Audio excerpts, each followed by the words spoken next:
That is Sharia by Giuliani featuring the Zabali Band. Brings us to the beginning of this show this morning on Biashara Tuesday. Welcome back to Rise Today on KUTV Kenya. We are broadcasting live to you from our television stations, which are within the outskirts of the capital city of the Republic of Kenya. That is the great city of Nairobi. Welcome again to Biashara Tuesday. It's been a week since we last saw each other here last week on Tuesday.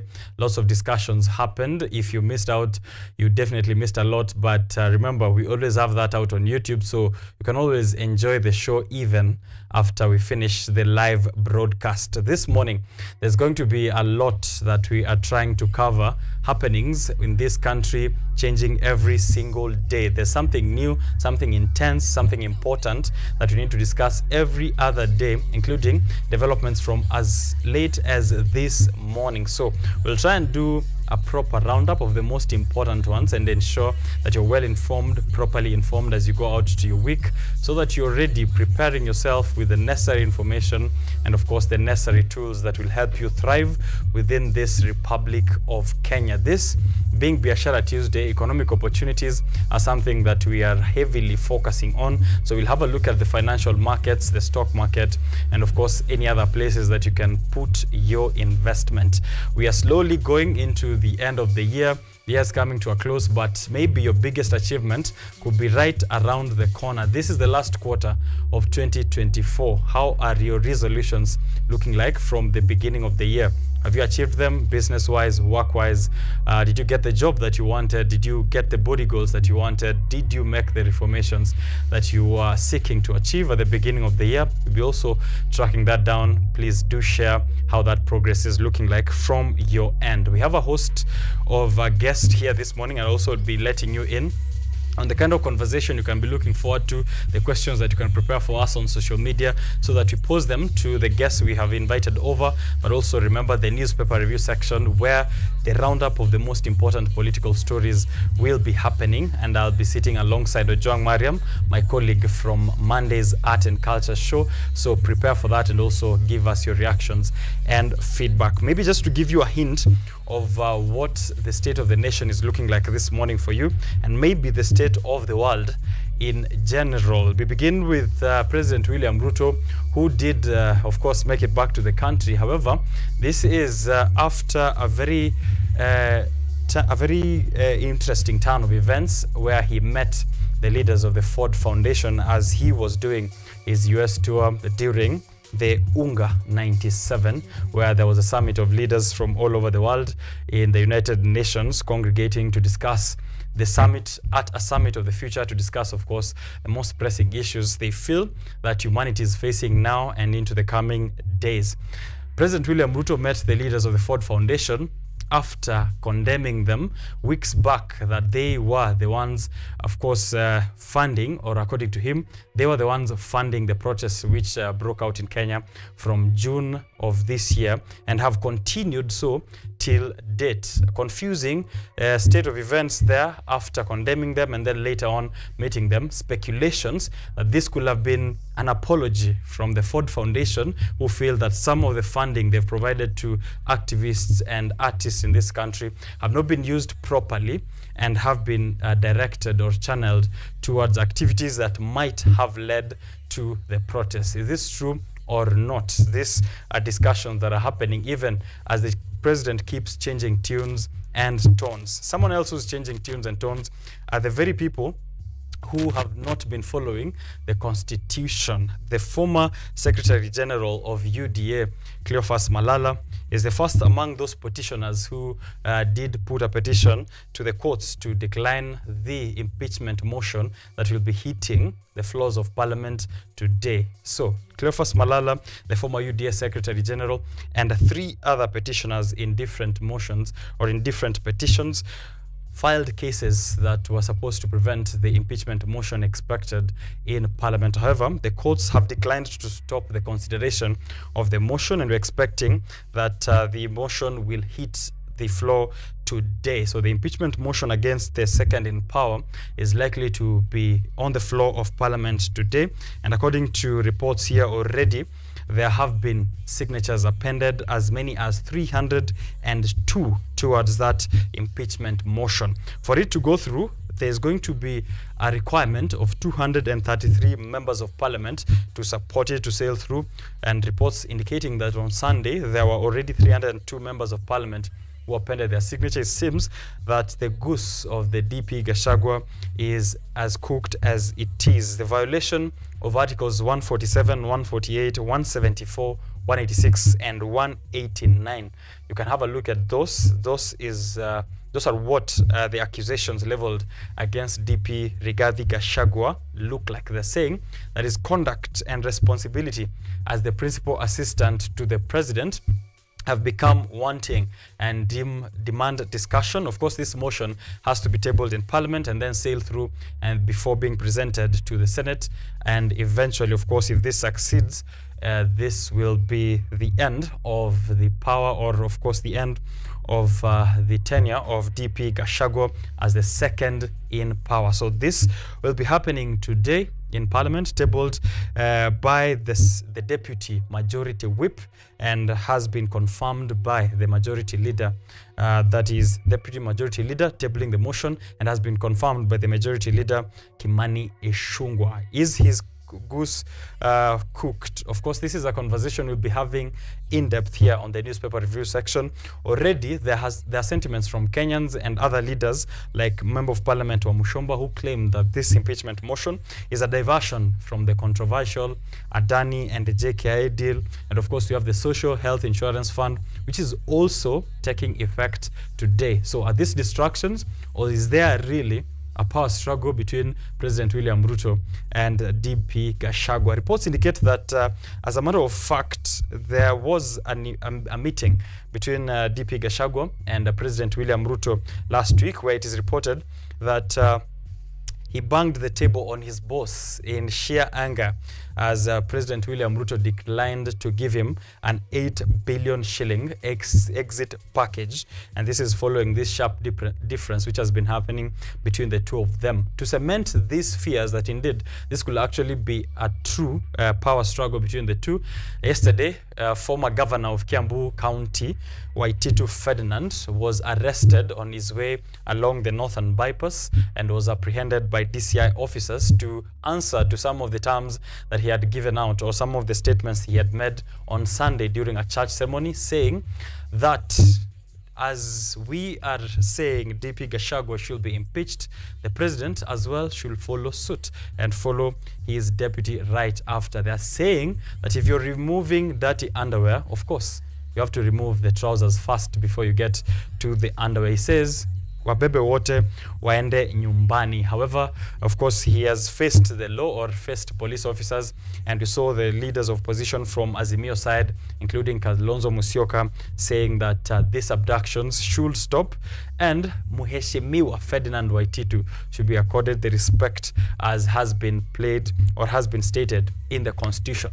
This sudden realization of the Constitution from the Secretary General or former Secretary General of UDA, Cleophas Malala, all the way to Kalonzo Musyoka, is a shocking turn of events, and therefore something that we have to look with a very keen eye due to the political happenings that are there in the nation. So we'll have a look at those, but very sad state of affairs also is happening in the Republic. A blogger from the coastal region, to be very specific, in Mombasa County, was abducted, assaulted, raped by a gang of 20 people who he has said, or has come out to say, are tied to the county governor of the governor of Mombasa County.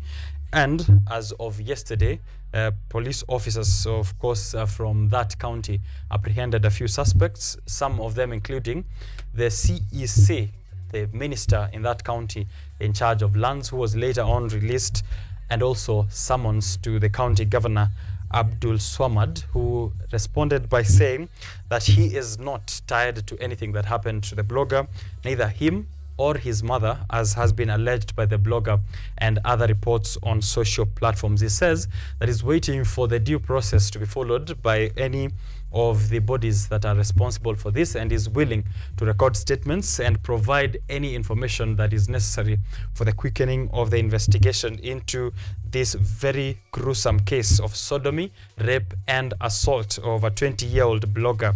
And this act was filmed, and he was threatened that if he comes out, these videos will be shared on social media. And they were shared on social media, a situation which has now brought rage on all these platforms, including online and offline. Justice being demanded for Bruce. And if you go online, you will see that hashtag justice for Bruce. But before even Kenyans could comprehend exactly what is going on and what was happening in this matter, lawyer turned activist Morara Kebaso was also abducted by police officers later in the evening of yesterday and is yet to be released, as according to statements from his lawyer, who we have been following here on social platforms. So he's been moved from the regional headquarters of police officers to the DCI offices on Kiambu Road and to other police stations, and they have been following through with this. The cases leveled against him are yet to be made clear. However,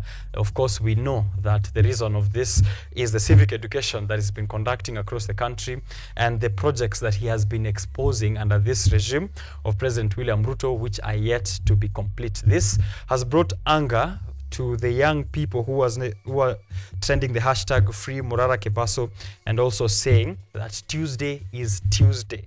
There is a likelihood of the young people hitting the streets, as Nairobi CBD is still trending as #1 here on my social platforms, followed by Free Morara Kebaso and hashtag Arrest Nasir. So we'll be looking at all these issues, very sad state of affairs that is happening in the Republic. But remember, today, or as of today, SHIF, Social Health Insurance Fund, is also taking over the National Health Insurance Fund. It means that from this month, 2.75% of your salary is going to be a contribution towards that social health insurance fund. If you are not employed and you receive no income or you have no payslip, you're still going to be required to contribute an annual contribution to SHIF, and this is going to be determined by the Ministry of Health in terms of how much you earn and where you earn it at and how they can deduct this. The Health Committee in Parliament has already approved this after grilling the CS for the Ministry of Health and allowed them to kickstart this today. This is still amidst outcry from Kenyans that the benefits coming out of SHIF are way reduced as compared to the previous system that was there, NHIF. That is happening as Endarasha Primary is resuming school today. This school faced a very sad incident just last month where 21 people died in a school fire, a tragedy which brought a lot of sadness in the nation, few statements from the government and even less action from them as well. To what end? These are the discussions we'll be having here on the show, even as we try and sensitize you when it comes to matters of finance, business, and the economy. So let me maybe give you something about money and finance so that we start it off on a note of investment and also on a note of wise financial decision. This new month of October 2024, strive to use your income in the following ways. Pay your bills, pay off your bad debts, build social capital, which means go to the right places, pay fare to go to the right people, and also meet with the right networks. Add to your investments, add to your emergency fund, which will be at least 6 months of your bills. Splurge on the remainder. Once you've done the few things up there, paying your bills, paying off your bad debt, building social capital, and adding to emergency fund, now you can figure all the sherehe that you want. To keep up with your money this month, file your tax returns. If you're a business, ensure that your month-to-month tax returns are filed well. Check your credit score quarterly. Go look at what it is like for you on Mshwari. Go look at what it is like for you on Fuliza, on any other platforms that you get your credit from or your loan from, and check how your credit score is looking like. Check your bank statements every single month so that you can track how much you're spending and how much you're earning at the same time.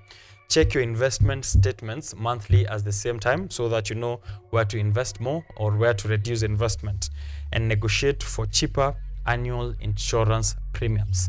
As you are struggling with social health insurance fund, it's important that you also have a health insurance fund if you do have the funds to do that. It's important that you look for the cheapest and with the highest benefits. These are some of the ins and outs of money that you can write down and keep a track of for the next quarter and for the new month that is coming up. But welcome to Biashara Tuesday. We have 3 hours to discuss this and much more. So why don't you let me know where you're tuning in from on social platforms at KUTV Kenya.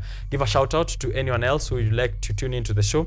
And then I'll be letting you in on the special guests that you'll be showing up on the show here and the kind of conversations that you are having. Road updates is what is coming up. What is it looking like for you out there? It's the first of the month. Are the guzzlers out? Kuna traffic ulipo? Alternative routes? That's coming up to you in a short while. Don't go too far.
Right, still on Biashara Tuesday. Thank you for keeping it here. Good morning to you. Grab your cup of hot beverage, water, milk, tea, coffee, anything that keeps you warm this morning. The weather temperatures in Nairobi are not looking good as well, but it seems it might change during the day. I'll give you the weather information in just a bit, but I have something to read to you here from Peter Obi before we continue with the show. Peter Obi is a former governor in Nigeria politician and businessman who also serving under President Olusegun Obasanjo, Raila Amolo Odinga's best friend from the western side of this continent. He says, no country can progress if its politics is more profitable than its industries. In a country where those in government are richer than entrepreneurs, they manufacture poverty. No country can progress if its politics is more profitable than its industries. In a country where those in government are richer than entrepreneurs, they manufacture poverty. That's something to think about as you go on with your day. I'm getting traffic information from a lot of accounts, beginning with Ace Road Marking, who provide road safety information and also road safety material. They're saying here to begin with, always observe speed limits, especially in residential areas and near schools. Slowing down can save lives. Let's all make our roads safer for pedestrians, cyclists, and fellow drivers. Together, we can reduce the crashes and ensure safer journeys for everyone. That's road safety information for you out there. Nothing tastes good enough to risk it. Stop and make a plan. Nothing tastes good enough to risk it. Stop and make a plan. So this is information for you to be safe as you're out there. Nothing to get you in a rush as you risk your life at the same time. Driving during rush hour, such as in the morning, can be stressful. Take extra care, slow down, keep your distance, and stay alert. If you cannot see the back bumper of the car in front of you, kindly slow down. Watch for cyclists and pedestrians who are also stepping out. Road Sense Kenya is telling us to always remember that fastening a seatbelt doesn't reduce the number of RTCs. See what RTCs are, but it increases the odds of motorists and passengers surviving on the chance of an off crash. Yes, so it doesn't reduce the number of accidents just reduces the odds of you, or increases the odds of you surviving in case of a crash. So be safe and always buckle up. Information from Thika Road is that kusha shikana already from Githurai. So if you're going to town and you know any other way to avoid Githurai, please stay safe. The service lane and the highway are also packed. I'm getting information here and I'm tired of seeing Rwanda having it good when it comes to the roads. Rwanda border operators here, everyone in a helmet, carrying just one passenger, and they have their reflectors on. They are following the rules. In Kenya, we are on the way to improving. However, there's nothing much that has been done, especially to act on the issues that rise with border. Rwanda has taken very serious measures to enhance road safety. They have well done markings, furniture. It feels very safe for pedestrians. There are walkways, cyclist paths. Kenya and Uganda, actually according to S Road Kenya, nasema Kenya and Uganda can learn a lot from Rwanda. It seems sisi na neighbors wetu tuko vibaya sana. Well, how come Rwanda is way ahead of us, and we brag every day that we're the giants of East Africa? NTSA, please do something. NTSA is also requesting you to collect your logbook and ensure that the vehicle is yours. Apply for the transfer of ownership and collect your logbook after 3 working days. They're saying that ni 3 days pekee sasa. If you're applying for your logbook and the vehicle, you're transferring your logbook, the vehicle is not in your name, that will take you only 3 days, and you can do it online on ntsa.go.ke. So fika pale, uangaliliwe gari, halafu ucollect logbook na hizo number plates mpya. Yeah? Service ni chap. The collection process from them, as they say here, is efficient and seamless. Can you testify for that? If you're out there, please do let us know. Also, information for driving on the road when it's raining, just the last one here. Speeding in the rain can have very fatal consequences. Slowing down is the single most important thing a driver can do to stay safe on a wet road. So have your lights on, reduce your speed, avoid distractions, and increase that following distance. Again, if you can't see the back bumper of the driver in front of you, it means you're probably way too close. The only information I've received here is from Thika Road, and the other one is from petroleum tankers, which are haphazardly parked even in residential areas. Maeneo ya Eldoret roadblock hapo maili 4. So kama mko hizo sides, petroleum tankers, watu wanasema they're parked way too close to the residential areas. Watu wameingiza kabaridi kidogo. They are saying don't wait for catastrophe, actually do act on it as fast as possible. There is heavy police presence already in Nairobi CBD, so it seems there are fears that the young people might be hitting the streets to town. We'll be following up on that, real-time updates on social media, and of course if you're out there, do give us information on how that is looking like. Na wale watu ambao wana watch from CBD, tuambie kuna kaje maeneo hiyo. That's the information we have for you here. I'm coming back with the guests, or the information on the guests that we have. But just before I forget, weather updates for you. What should you wear, or what should you dress like as you're going out there? 18 degrees Celsius, it's what it's like this morning. At the moment where I'm at, it is going to be sunny throughout the day. Just a few chances of it's not going to be sunny, it's going to be cloudy at some point throughout the day, and few chances of precipitation. Tomorrow it's going to be raining in Nairobi and the environs. Thursday it's going to be raining. Friday is going to be cloudy. Saturday cloudy, and then Sunday expect some rainfall. Temperatures across the week are going to be averaging at 19 to 20 degrees Celsius, so definitely do dress warm out there. There's going to be high humidity and wind and a few drizzles here and there. But as for today, no rain, no drizzles, just a few mostly cloudy, and of course very humid conditions, 87% and 18 degrees Celsius of temperatures. Going for that information on who we have here and what we are discussing with them. So don't go far. I am not taking a break. I'm coming back with the information.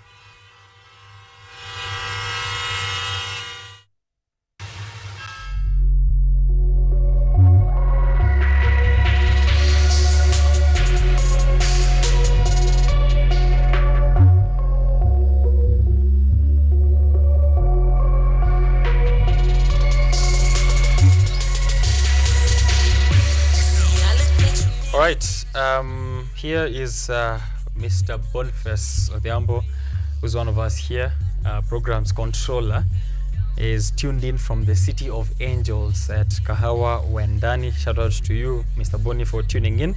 And there was also information, or I was told by one Fishtown, or as we know him, Dominic, to make sure that I give him a shout out from all the way in is it Dublin, Baltimore, right? He's watching us from Baltimore, and he told me previously from the City of Angels, but now in the United States of America, watching this show. Shout out to Fishtown to the world. Also here is Asachi.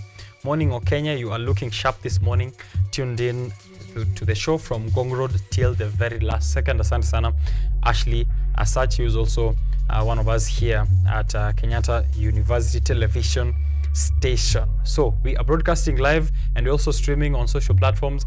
Check out the live stream I see from Juja on my Twitter is Sign D, or as we call him, at Kiogora_Kiogora, tuning in from Juja. Asante sana, welcome to the show. We are going to be having a look at that and much more.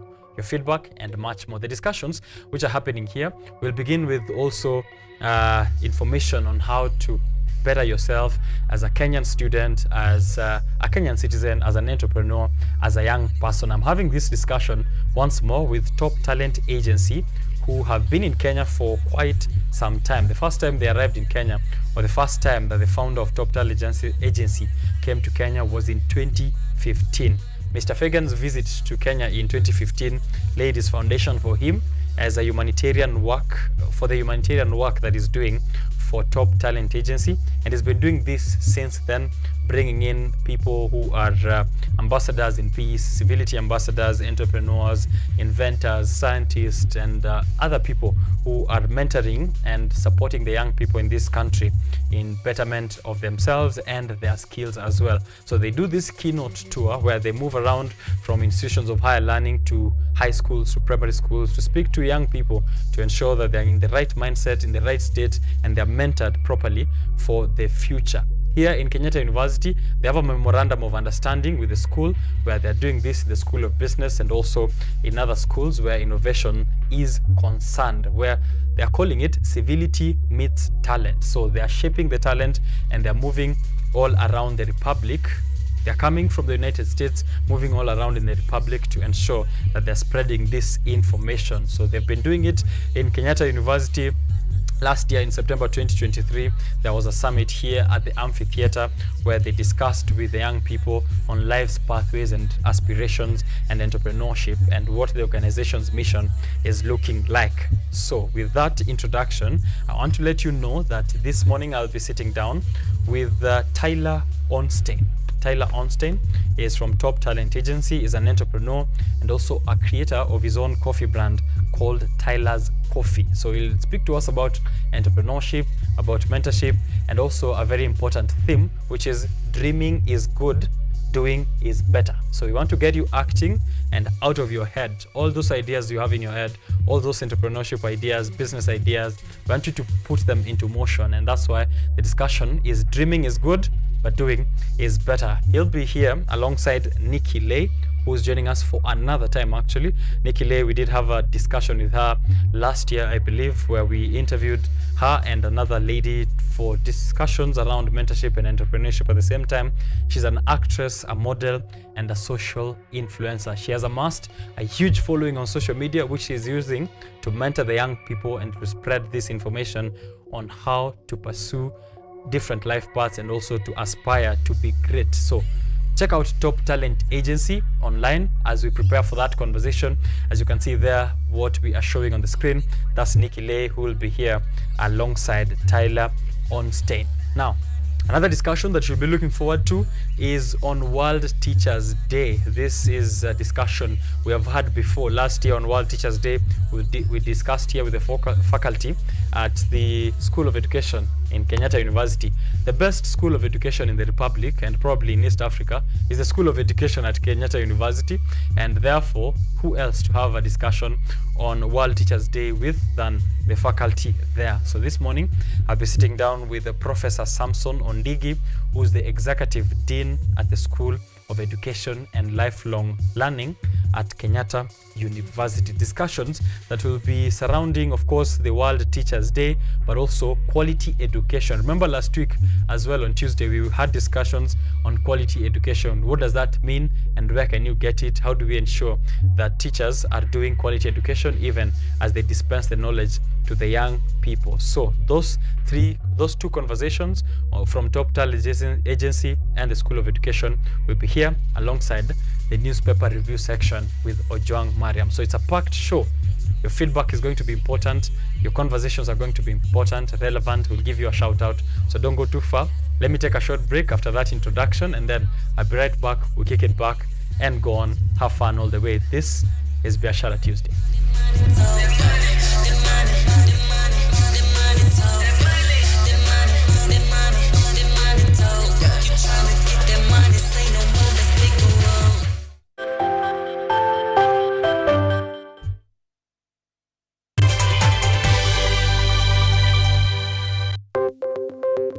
Maelfu na maelfu ya wahamiaji wakiwa na watoto kutoka nchi za Amerika ya Kati wanaendelea kuwasili kwenye mpaka kati ya Marekani na Mexico. But folks, I'm going. Thank you very, very much. I appreciate it. Thank you. Ni habari kutoka pembe zote duniani.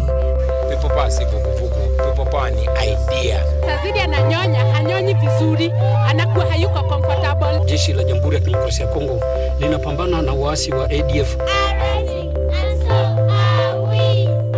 Wanatoa wito kwa mashirika, makampuni na vile vituo vya uchukuzi. Mambo mengi yatakwenda kama yalivyopangwa. Hapa ni kuna mmoja wa viongozi wa chama cha wavuvi katika eneo hili. Zaidi tunajaribu kuwapa chanjo ili ina boost ama inanyanyua kinga ya mwili, hiyo inaenda kupelekea kupambana na virusi. Ni duniani leo, Jumatatu mpaka Ijumaa, moja kwa moja kutoka VOA Swahili, Washington DC.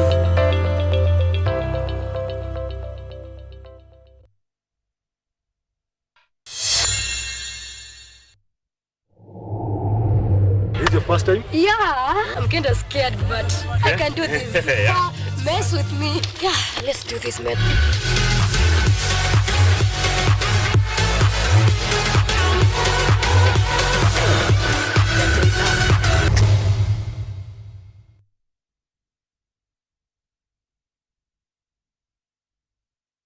Kenyatta University's Chancellor Ambassador Dr. Francis Muthaura will hold a public lecture at the university's amphitheater on Friday, 4th October 2024 at 10 a.m.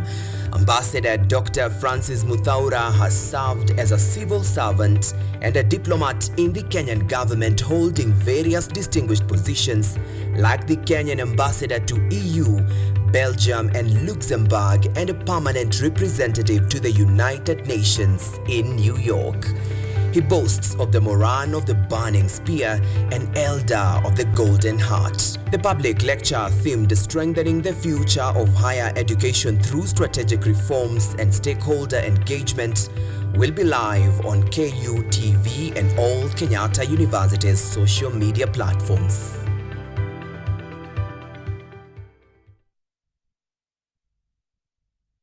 Get ready to embark on a journey into the exciting world of technology as we uncover the latest trends, interview top thought leaders, and dive deep into the world of tech like never before. Currently, we are facing the challenge in terms of finance. It requires one to move from different counties because we really need a large data set for our model to be more accurate. In this new and exciting series of the Technovation Show, join me, Yvonne Kimuma, every Monday 8:30 p.m. for a fun and thrilling experience as we explore the cutting-edge developments, meet visionaries driving change. Somebody who is in the underground mine doesn't know the presence of those gases. So there are a lot of gases involved. There is methane, there is carbon monoxide, and there's also hydrogen sulfide. These gases actually, they are very dangerous and they are very toxic. and discover the endless possibilities of the tech world.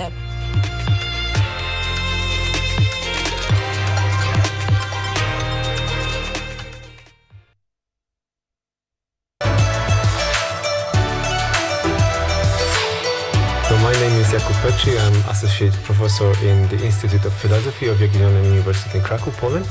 And I'm the main coordinator of the Cafe project, which is being here hosted by Kenyatta University. My name is Ewa Hudoba. I am a project manager in this consortium. Keep watching cutting-edge research at Kenyatta University Television.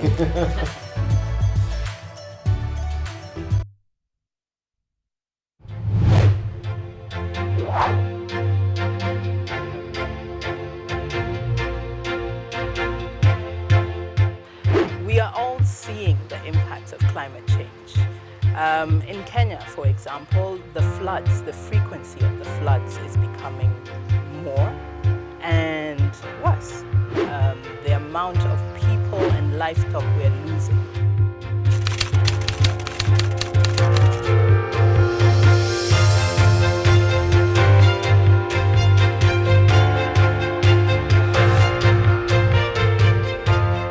The level we need to go is a level where the normal mwananchi and also the government stakeholders can uptake these solutions. Those small acts multiplied by millions of us will help make a difference in the world at the end of the day. It's just a slight behavior change that we need, and you'll find that it serves us a bit more than you put in. And that's the goal. We want to live a better world than we found. Because at the rate we are going, it's dire. We will secure the planet for future generations.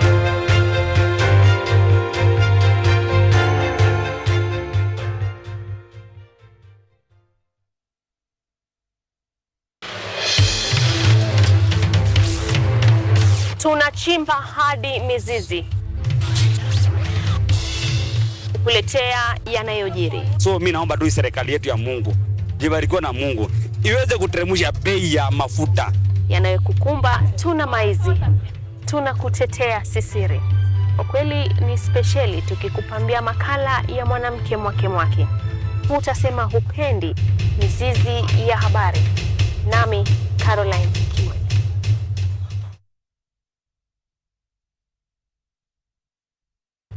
From the hospital corridors, we bring you experts to discuss issues affecting your health, from diet to mental health.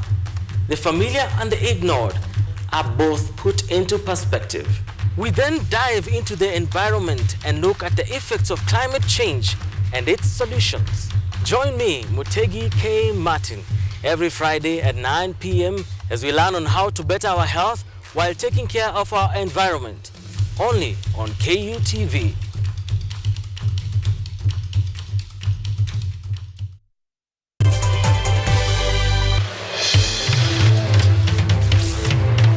Tunachimba hadi mizizi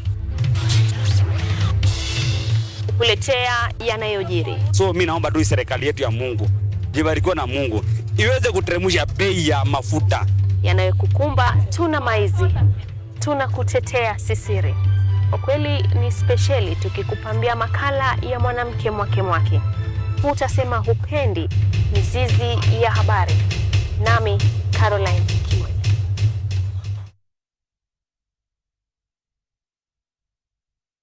Kenyatta University's Chancellor Ambassador Dr. Francis Muthaura will hold a public lecture at the university's amphitheater on Friday, 4th October 2024 at 10 a.m.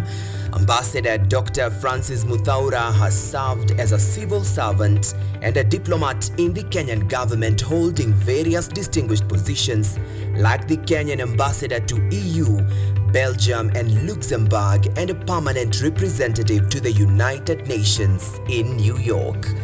He boasts of the Moran of the Burning Spear and Elder of the Golden Heart. The public lecture themed Strengthening the Future of Higher Education Through Strategic Reforms and Stakeholder Engagement will be live on KUTV and all Kenyatta University's social media platforms.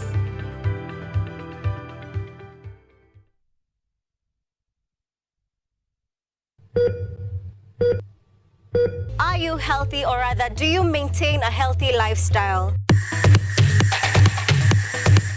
According to WHO, health is regarded as a state of complete physical, mental, and social well-being, and not merely the absence of disease. Welcome to Focus on Health, a show on all matters health, wellness, and lifestyle.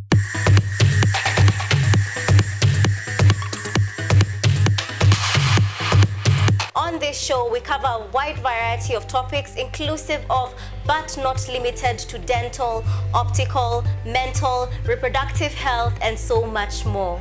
Join me, Joy Bofenda, every Thursday at 7:30 p.m. on KUTV for compelling insights and discussions on all matters health. See you then. Focus on Health, your weekly dose of health and wealth information on KUTV.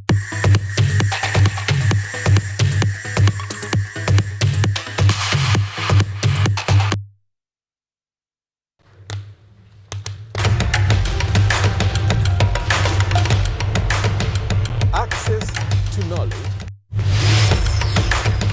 solution to unanswered questions.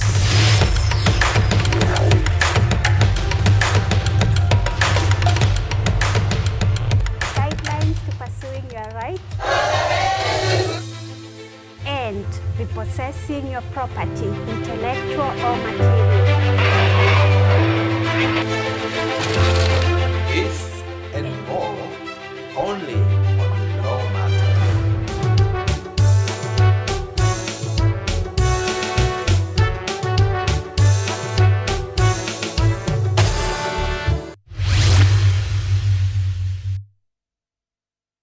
Lola is an app that gives you a chance to watch videos, listen to audios, and read articles wherever you are for free. Motivational stories, dramas, campus life, technology, lifestyle, adventure, sports, academics, jobs, entertainment, and more. Download Lola now on Play Store. All you need, you got Lola.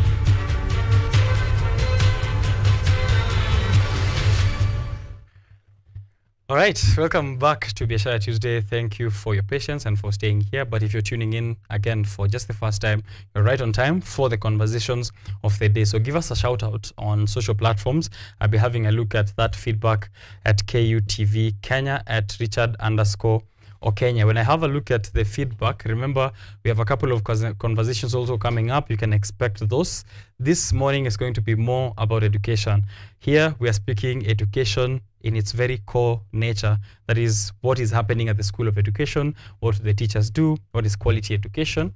And later we'll be looking at education from the angle of mentorship with Top Talent Agency and what they're doing within institutions of higher learning and high schools across Kenya. These are guests we have invited all the way from the United States, and they'll be physically here in the studio in a short while. So you don't want to miss out on the special guest. And then later, we are doing civic education on the newspaper review section later on. So let's educate ourselves this morning and get to learn why education is important, and that as I'm being informed here, everyone is a teacher. You are a teacher in your own capacity. Your neighbor is a teacher in their own capacity. So what are you doing in spreading education, and what kind of education are you spreading? But this Saturday is going to be World Teachers Day, and there's going to be activities within Kenyatta University and other institutions, but most importantly, we'll be focusing on what is happening within KU. I'll introduce Professor here, who's already on set with me, to also do an introduction of himself and also to talk a little bit about the school. Then we get into the discussion. Karibu sana, Prof, and thank you for creating time for us this morning. Thank you very much for inviting me to be here in the studio today. It's my pleasure. Right. Please let in to our viewers on your capacity at the School of Education and why we are excited about World Teachers Day. Okay, first and foremost, I want to start by introducing myself. I'm Professor Samson Rosanna Ondigi. I'm the current Executive Dean, School of Education and Lifelong Learning. And in the School of Education and Lifelong Learning, we have 5 departments that train teachers. And these 5 departments, 4 are directly in the training of professional teachers, and 1 department is on special needs education and early childhood education department. Here in the 4 departments, the Department of Foundations deals with the philosophy of education and the history of education. In the Department of Management, Policy and Curriculum Studies deals with issues on administration in schools. In the Department of Educational Psychology, it deals with the development of learners and how they learn. And in the Department of Educational Communication and Technology, where I come from, we deal basically with the pedagogy. That is, we train teachers on how to teach content in the classroom. Mm-hmm. Yes. Nice. What makes, of course, this is public information, it's in the public domain, and it's something that we celebrate every other year, that Kenyatta University has the best school of education. Year on, whether the faculty changes, whether the students are changing, it's still the same. What is the secret sauce? What is it that is hidden at the School of Education that is making it the best, so that others who are striving to be like the School of Education here can catch up? Well, for us in the School of Education, as we all know, we are the oldest, not only in the country, but in the Eastern and the Central region. What makes the School of Education stand out is that we are the best in the Eastern region because of the quality of training that we offer to our teachers who go out to teach. And our teachers are highly demanded, not only in the Eastern and Central African region, but world over. We have our teachers in the Asian continent. We have our teachers in Europe. We have our teachers in the United States. And basically, we find even in our training, we are having students who yearn to come to Kenyatta University to get the quality training that we offer. And our programs, both undergraduate and postgraduate programs in the School of Education, we have international students from all over. And in any single graduation, we have at least a reasonable number of students who graduate from Kenyatta University. More so in postgraduate students, like the last graduation, we had quite a number, over 10 students graduated with PhD from Kenyatta University. So it means in every school I go to around the country, I cannot miss a Kenyatta University teacher. Well, I'll tell you for sure, authoritatively, that if you go anywhere in the world, you will never miss an alumni of Kenyatta University in an office. Right. We are all over. Yes. And they don't only go to teaching positions, they are ventured into other positions and they are highly demanded. Like banks highly demand School of Education graduates because they are easy to mold and retrain, retool into other positions. All right. Yes. What does it mean to be a teacher in your own perspective? Well, for me, what it means to be a teacher, I believe first by starting to say that teaching is a noble job. It's a noble job in the sense that even Jesus himself was a teacher. And to be a teacher is what you can take pride in because of the role teachers play. Imagine a teacher is a person who is in position of instilling knowledge and skills to a learner. It's not only a learner in the classroom, but teachers all over are demanded in various sections, various areas in life or in society, that a teacher becomes a very valuable person because of the positions we hold. As teachers, besides teaching, teachers are also mentors.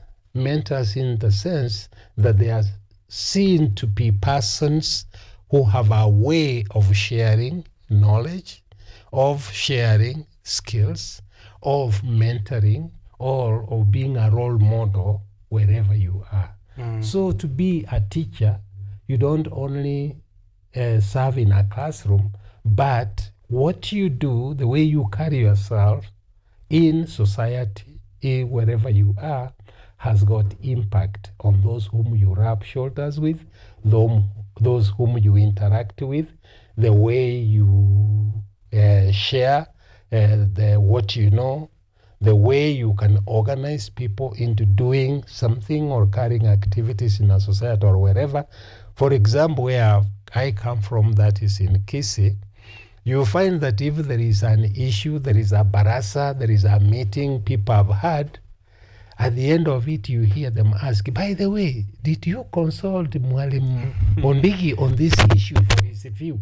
So you see, we don't only teach, but we also do other things in society and in the community, and we are held highly because of that position and the role we play. Right. Do you think the role, because you've mentioned that, even in barazas, sometimes in society, you'll be told, get the opinion of mwalimu.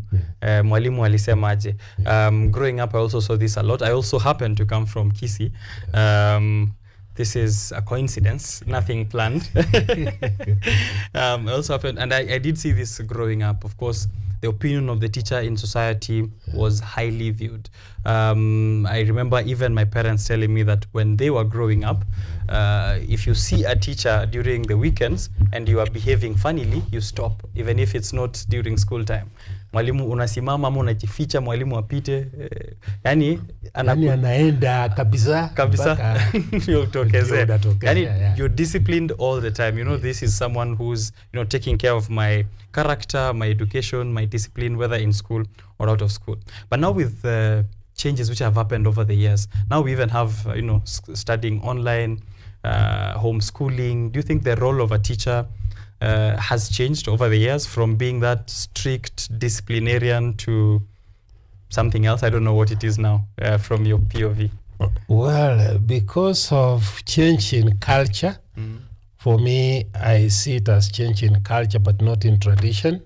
Because a tradition, you will never deviate from it. A tradition is a tradition, no matter what. You'll never deviate from it. But culture changes with time. And for me, what I can see today is not the way we grew up when we were young and the way a teacher was highly respected. Today, because we have gone into where you are not in contact with a teacher, there is no interaction face to face. Now you find that we have gone online. We are now using other modes of teaching. There is homeschooling. Homeschooling, I have got no problem with it. But when you have your kids in your room and you bring a teacher there, or if you are a teacher, you teach them, your children do not have an opportunity to interact with other students. We are social beings. We need to go beyond our boundaries so that we can know what your neighbor is doing, what the other person has, so that there are those good things you can learn, which you can use. There are those which might not fit you, which you cannot do away with. For me, it is a Socrates way of teaching, by dialogue. Not that one of interacting with the machine. I've got no problem with technology. I appreciate it. It has brought us a notch higher than it was before. Now you can access information very freely and at a push of a button. But that which you sit and you talk, there is value in it. When you interact, you get to know this your student. Because there is a point at which you come to me as James, that teacher write me a recommendation. If I never had face-to-face contact with you, if we never interacted to know even your gestures, their expression on how will I be able to write a good recommendation about you. So for me, I say it is good if we use the Socrates approach of learning. I know, yes, technology has brought education to where the learners are, but let these gadgets only supplement, but not remove a teacher from being in contact with the learner. Right. Social beings, we need that. We need to have that still. Yes. So how do you weigh quality education given those circumstances you've mentioned? How do you point out that this is quality offering in education? For me, if I had a chance where I interact with my students when we sit directly and we argue out, is when I will be able to gauge the critical thinking of this learner. It's when I will know the creativity of this learner. It's when I will know how this learner reacts or conducts himself. But if I put an assignment up in the system and the learner learns through and gives me the feedback, there are other aspects like communication, collaboration, participatory learning, where you give the learners assignments to do in a group and wherever. Yeah. You interact, you are there. You question to get the thinking of the learner. Right. But without that, then it creates a gap. Yeah. Yeah, that we need to rethink. We need to research more and understand whether we should really offer degrees through online learning or we need to offer degrees where the teachers, the educators have to do what Plato did, what Socrates did, and what other great philosophers have done. I'm not disputing what is happening. Yeah. And I have got no problem in taking education to where the learners are, or having what we call now universities without walls. Yeah, because when they learn that and then they send you the assignment you create, you send, then when will you get to meet with the and I'm guessing that gap is even big now, given that there's artificial intelligence. So you wouldn't even know whether what you're reading is actually this student. You give a student an exam, he does online and sends to you. You don't know who will be. Although we are trying to put measures, of course, to know, that the candidate is there, you are fixed and wherever. But the other things we won't know whether he's having gadgets from which he's getting the answers to give you. Yeah. But when he is seated with you, you are questioning, you will know the depth of the thinking of this learner. Right. And then you create that bonding, that relationship. Why should we run away from it? And we leave our kids to be... Now you see, even our kids at home, even if it's homeschooling, they are with computers, they are with what? The relationship, that attachment is with the machines and not with the humans. Yeah. Yes. That's something concerning, actually. It's of concern and it's valid. Right. Yeah. Do you have an early memory of what made you want to become a teacher? Oh, sure. That one I'll have a story to tell. I've ever loved to be a teacher since I grew up. And I will say in my family, both from my mom's and from my dad's, 3/4 of us are in teaching. But for me in person to say what made me to be a teacher is that early as I grew up, my mom took me I grew up in church, of course. Every Saturday we used to go to church. Then in the children's service, I used to be asked to tell stories, and I used to like being there to tell stories. Then as I grew up in primary, I used to perform well in school. The teachers could ask you, go to the front and work out a mathematics problem. You give a poem. You work out some problems in class. Whenever we are in groups, I used to take lead in trying to summarize what we have done, and this is what the issues are and the like. Then when I was in high school, I went to Kisii High School. I loved the way my teachers were teaching me, and more so, there are 2 teachers who made me to love teaching more than anything else. I was actually going to ask you if you can mention any of your teachers. Yes, please. This was Mr. Opondo, who taught me geography from 3 and 4. And I will also want to owe my love for education to Mr. OKENYE, who taught me geography and economics in high school. And especially in Form 3 when we were talking about glaciers in the Swiss Alps, the way he would talk, demonstrate. You remember all the way from Form 3. Then that made me that in the evening when in class, I will stand and demonstrate to my colleagues in class on what we learned today on this. And with that, I got inspired and I got encouraged. And I said, I'll ever love to be a teacher because I wanted to be a teacher more than anything else. Right. That notwithstanding, I'm a trained government auditor. Okay. I've worked with the Controller and Auditor General. I've done accounts, my CPA, and I worked in the Ministry of Health briefly before I went for my postgraduate studies. Nice. When I compared between working in the office and teaching, I felt that I could do better in teaching than working in an office. So it is a calling. It is a calling. Yeah? Is it a calling you hear at night? Well, absolutely. And this is what I tell my students whom I train in geography. I tell them that we don't make teachers. A teacher is born. All right. I cannot make you to be a teacher if that is not in you. It must be in your blood. You can't force your way into teaching. Those who force their way into teaching are the type who go to class and then they don't communicate. You find up at the end of the lesson, students are asking, did you hear what he taught? Did you hear what he said? And these are the teachers you find students throwing out of class because they waste a single lesson or a double lesson. At the end of it, learners have not learned anything. Right. A good teacher is one who will get to class and learners will not want time to be up. When the bell goes, it's They like still want him to stay. They want him to stay. Yeah, nice. Yeah. Right. Yeah. So we are celebrating teachers on Saturday, 5th October 2024. You've already mentioned two of your teachers. That is Mr. Opando and Mekenye. Yeah, just like almost like my name, Okenye, Mekenye. Okay.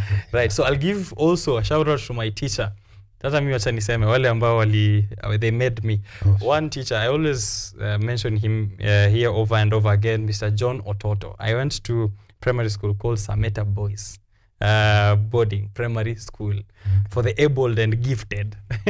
So Mr. John Ototo was a very good guide, a very good mentor. He actually inspired me to go back to school to teach after class 8 and after Form 4. So I will take some time during the weekend, speak to the class 8 students, and teach them in math and some of the subjects that I was very good at. Even after Form 4, I did a stint of 4 months. So big shout out to him. And in high school, Mr. DG Kariuki from the great The Alliance High School was my principal for 4 years, a man who is inspirational, and currently the principal at Mary Shaw.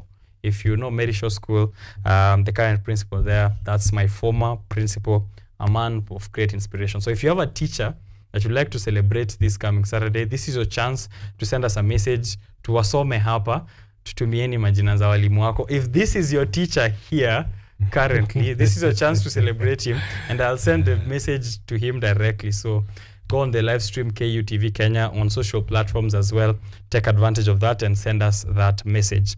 So for World Teachers Day this Saturday, what are the preparations like from the side of Kenyatta University School of Education? For the School of Education, we are at high gears on preparation for this great day that is coming. So far, we have organized and everything is accomplished. We are waiting for that great day. We are going to celebrate it in a big way and in style like we did last year. And this time, we are going to have our celebrations at amphitheater. Remember last year we did it at the School of Education grounds, and we had heavy downpours. And our Vice Chancellor then, who officiated Professor Wainaina, was rained on. and it was not a good day. But then we regarded it as blessings, because when it rains, then those are blessings. And he's a teacher as well, right? And he's also a teacher. In fact, when he was being put on an umbrella and wherever, he said, no, let us do what we are supposed to do. And it was a great day. We walked all the way to Engine and back with the police band. And this year we have done even greater plans, because we don't want it to rain on us again. We have requested for the amphitheater, and that's where we are going to have it. We have our School of Education student leaders. They are mobilizing the students, and the hall will be full, because we have invited about 7 schools to come and celebrate with us and also perform, share. We will be having some sharing, they will be having some dances, they will be having poems, they will recite some stories. So it will be a great day. Nice. We are going to have Kenyatta University School of Music with Romboro dancers and the university choir. They are going to perform. We have invited our guest speaker who will be speaking to us. Even we have invited Ata Corporations Child Fund will be there, will be our guest corporate team. We have invited KICD, Professor Ngono will be there. We have invited many stakeholders to be there on that day. And above it all, because this is a day we need actually to meet, we reflect, and then we also appreciate our teachers. We recognize the role they play in teaching our learners, imparting skills on them, and training them on moral values that we greatly value in society. That we are going to have some teachers even give speeches in appreciation to their colleagues. So it is a great day for us. Our Vice Chancellor is going to grace it. We have invited all faculty from the School of Education. We have invited not only students in the School of Education, but students in Kenyatta University. We have invited student leaders in School of Education from other universities. And I'll tell you, it is all roads will be heading to Kenyatta University and to amphitheater. Are we inviting the public as well to come and celebrate? Well, the public, we have invited a few who will represent. That is stakeholders, Of course. Yes. Kenyatta University is always giving back to the community around, so I'm sure that is well taken care of. This is like a second birthday for you in a year, especially if you're a teacher. What is the significance of it to you personally, the World Teachers Day? Oh, well, I will say that for me, the World Teachers Day, when UNESCO thought about it and was put in the calendar, it is historical, it is memorable, and it is there for us to appreciate the teachers because of the role they play, not only in society, but who they are to us. Because imagine if we didn't have teachers who impart knowledge and skills to our students. Imagine how the nation would look like if you have a country that does not invest in education. So for me, this day is very significant because the teachers will feel appreciated.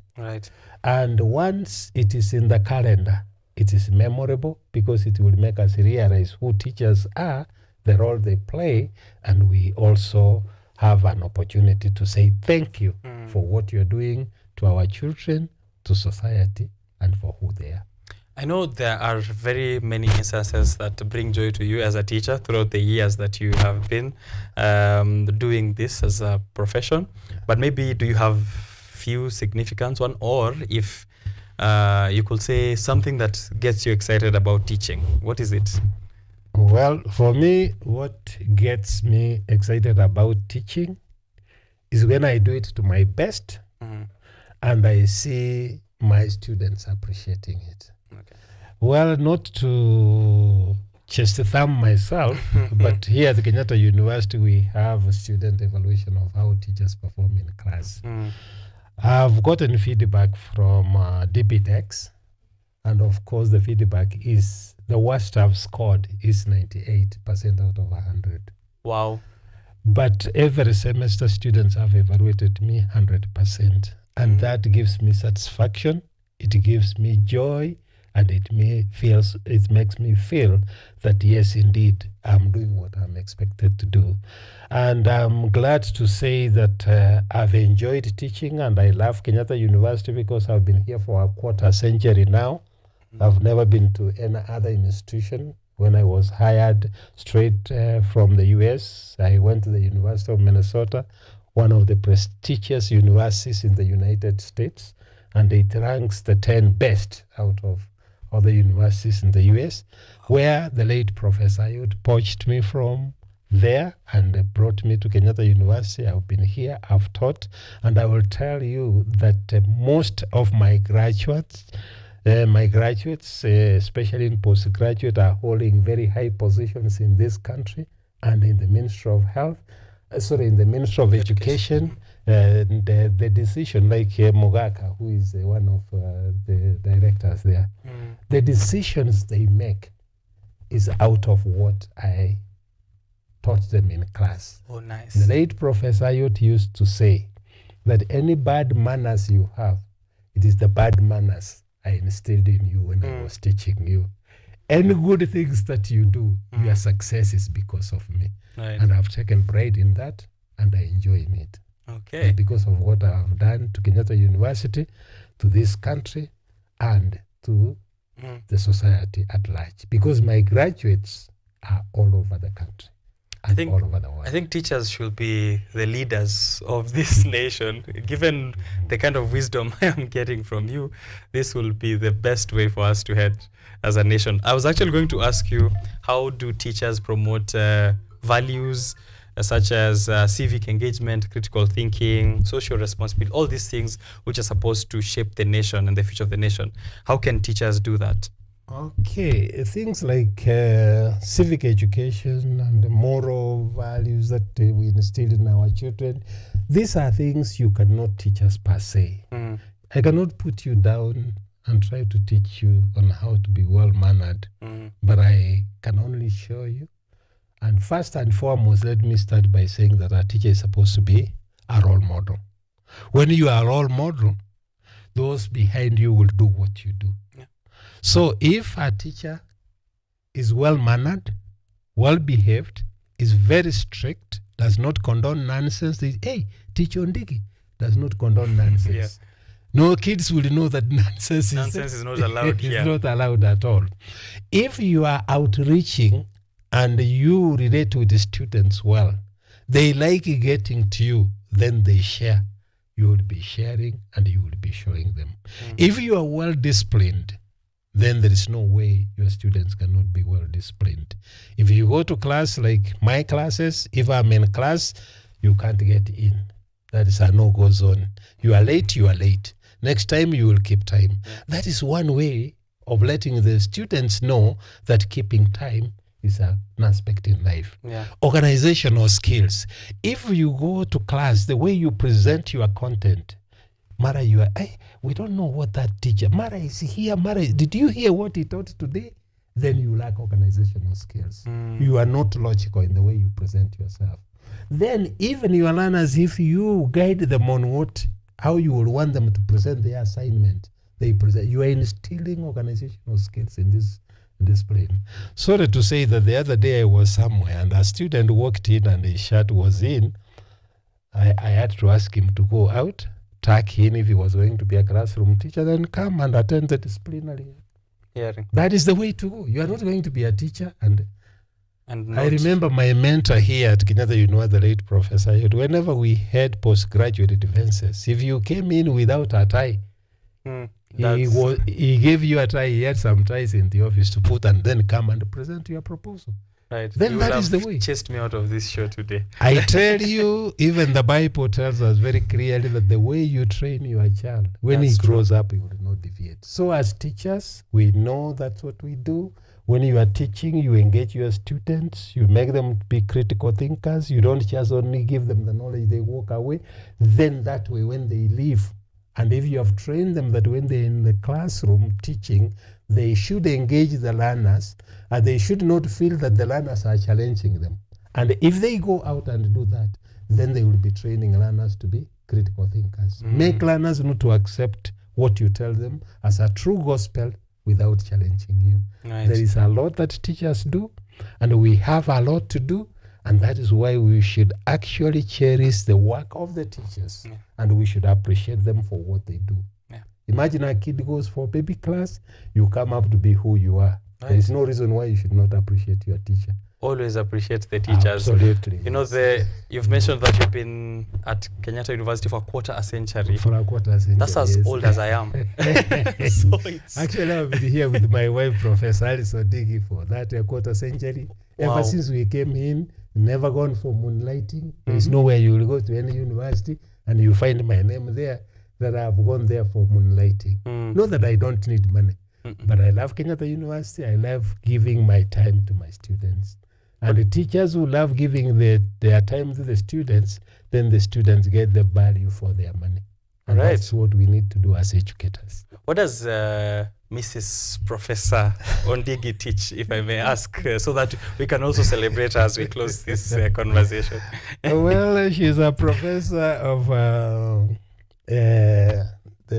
she's in the Department of Community Service Learning in School of Business and Economics. She's a family consumer science professor. Wow. She deals with aging, and she deals with the issues of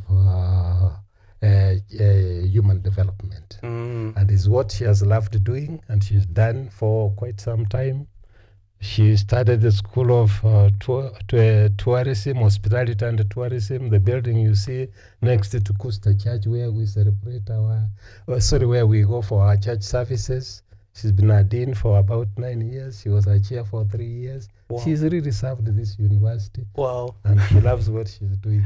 Yeah. Wow, congratulations to her. And of course, happy World Teachers Day on Saturday to the both of you. Yeah. And that's impressive. I can't imagine the pressure that your children had to go through in a household of, two intellectuals. Well, they tried, and they appreciate what we did. And I remember when my son graduated from the University of Minnesota, where we were, and even that's where my daughter went, and now she's doing a fellowship in medical school at Virginia Medical Hospital. And my son is also working now as a manager in one of the leading companies in the U.S., although our last born, Dr. Wesley Mayaka, is in Jogolia doing his internship. But for sure, what my son told me in 2022 when he graduated from the University of Minnesota, he said, "Daddy, can I tell you something?" I told him, yes. "One thing I love about you is you are very authoritative.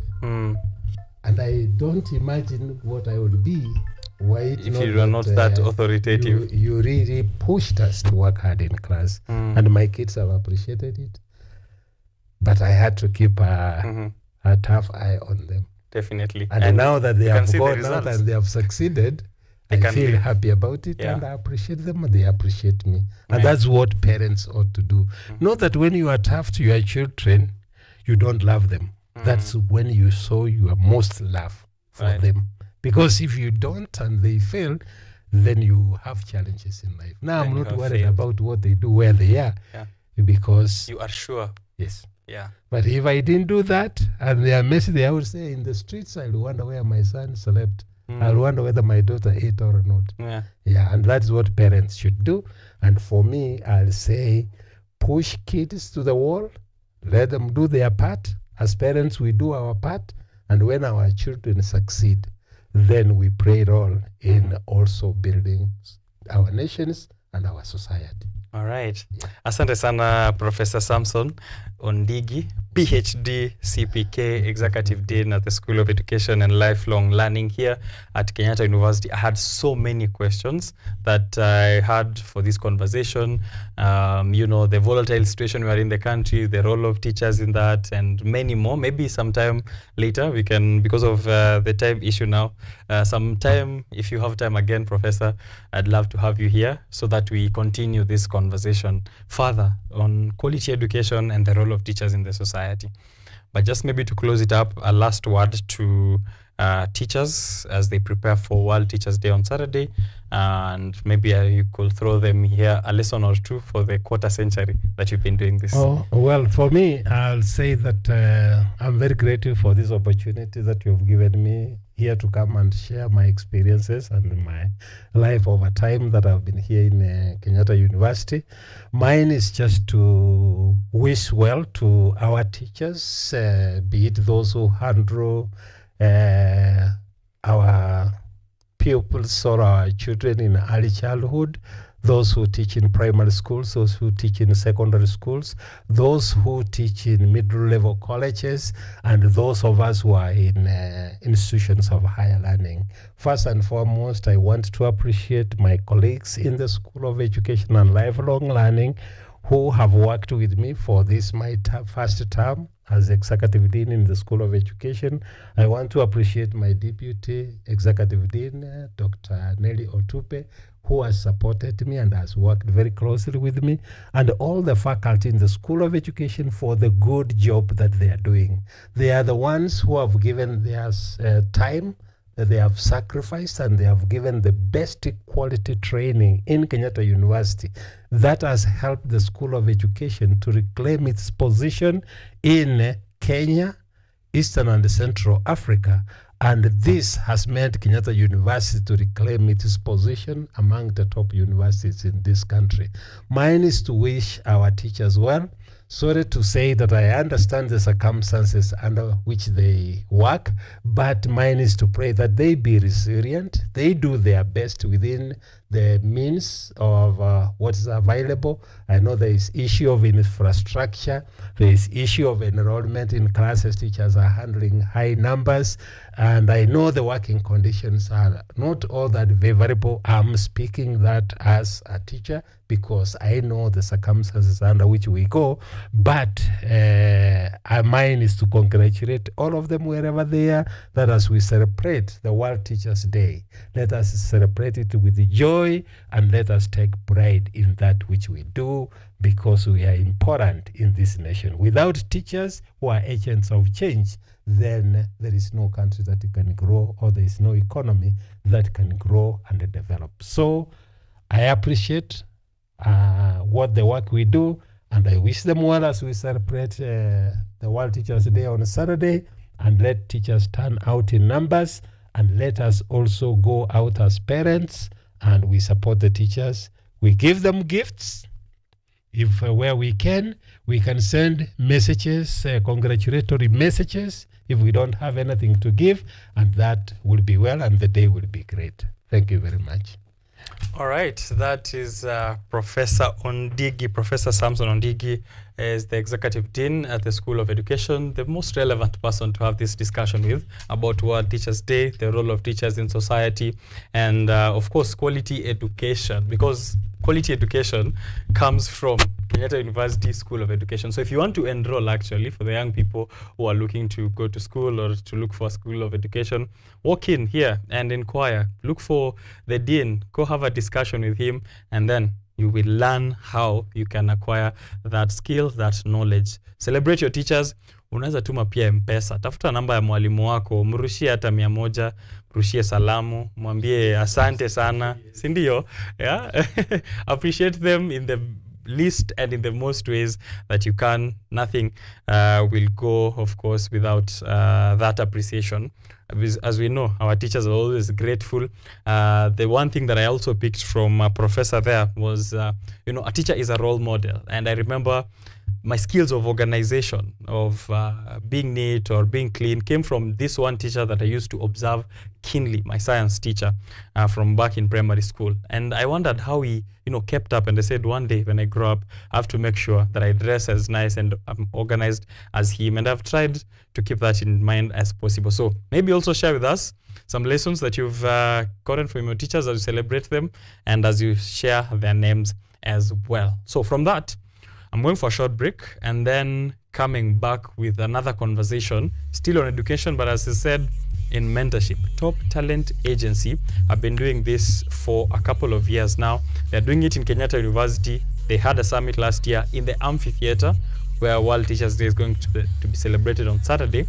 And they have been in Kenya from before in 2015. So this time around, they are back and we always are grateful to hold them or to have a conversation with them here on the show. This morning, I'll be with Tyler Ornstein. Tyler Ornstein, he's an entrepreneur and a creator of Tyler's Coffee. Something interesting about Tyler's Coffee is that this is named after him because he loved coffee from when he was 5 years old. And his father didn't like coffee because it had acid issues. So he created a brand of coffee that doesn't have that effect on his father. Can you imagine that? And that birthed his journey of entrepreneurship. The conversation we're having here this morning is titled, Dreaming is Good, Doing is Better. So how do we put our ideas into action? What kind of pathways can we pursue for that? Tyler Ornstein will be alongside Nikki Lay, who's an actress, a model, and also a social influencer. They're all from the United States and are joining us on this conversation exclusive on Biashara Tuesday. Don't miss out on that. Wait on my guest. Short break. I'll be right back. This is still Biashara Tuesday.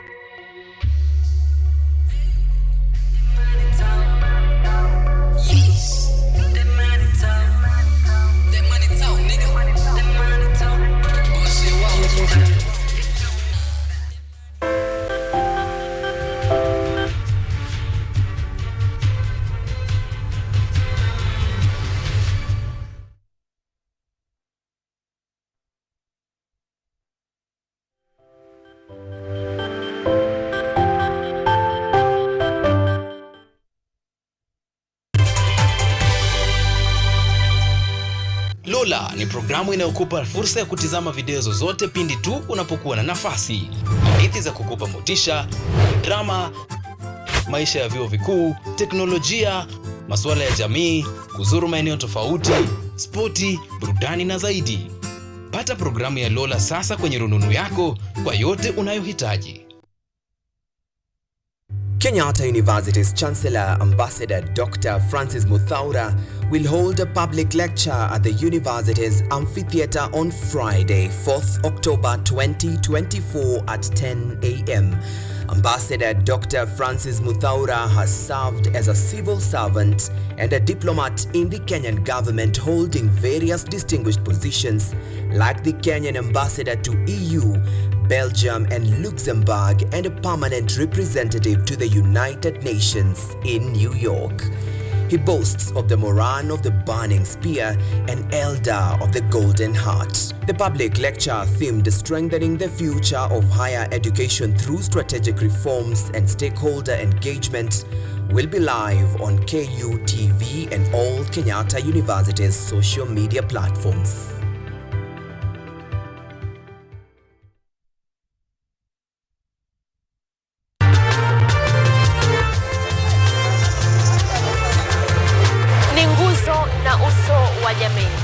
Kupanda shuka, akawa tuzo, ukakamavu wake, ukatii na kumfanya mwenye bidii.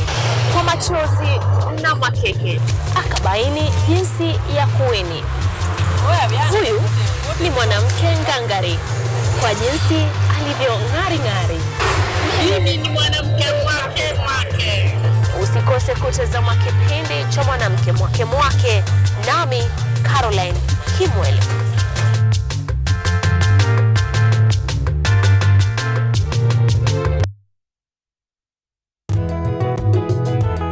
Katika maisha yetu ya leo, wakulima na jamii nyingi kwa ujumla wanakumbatia teknolojia mbalimbali na kilimo hai ili kuondoa magonjwa sugu na kuongeza usalama na utoshelevu wa chakula.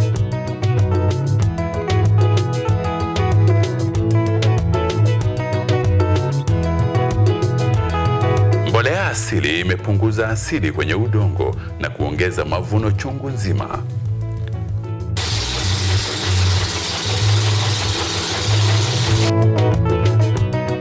Wajua tuko shambani, na humu shambani pia kuna ng'ombe, kuna kuku, na wanaacha uchafu wao. Na huo uchafu si wa kutupwa, ni wa kutumika katika kilimo kama mbolea.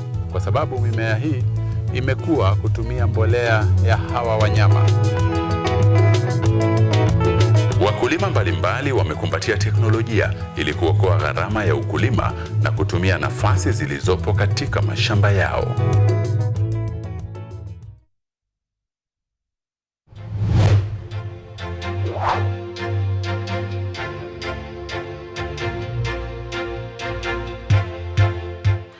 We are all seeing the impacts of climate change. In Kenya, for example, the frequency of the floods is becoming more and worse. The amount of people and livestock we are losing.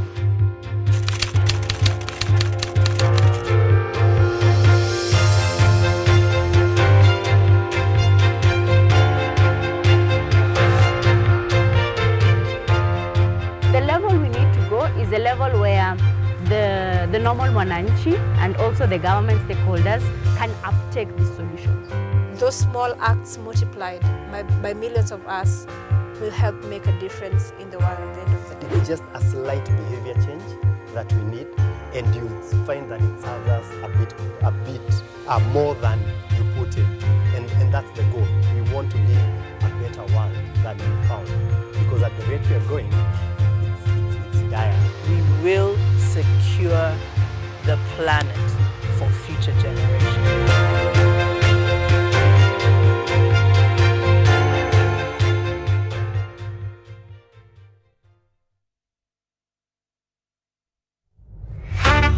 Fashionistas, get ready to level up your style game.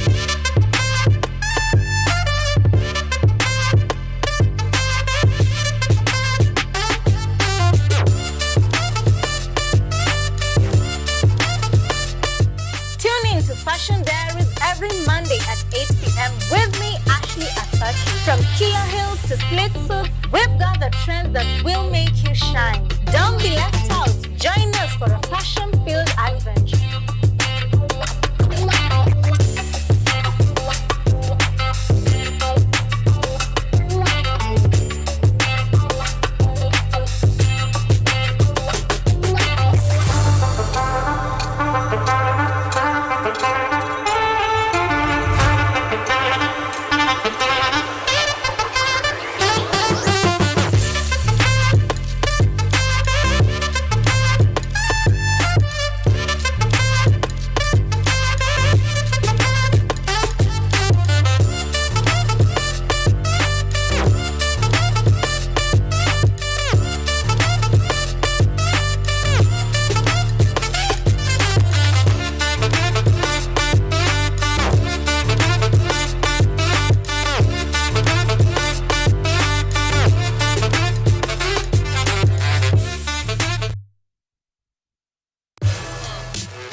where we ask the coolest questions in science. Let's go! Is yogurt really just rotten milk? Why do humans need sharks to survive? How did a 12-year-old boy from Africa invent modern vanilla farming? How do you deliver medicine to a chimpanzee? Can poop be useful? How can you save the planet by reducing air pollution? To help us answer these questions, we are inviting some wonderful guests from the world of science. They will enlighten you, make you hungry for knowledge, oxygenate your brain, and make your ideas flow. This is Engine Season 3. Let's go!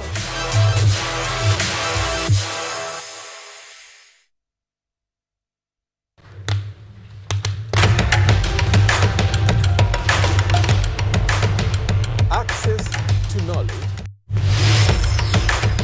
Solution to unanswered questions.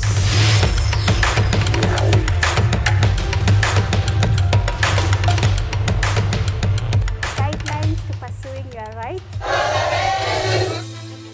and repossessing your property, intellectual or material. This and more only on Law Matters.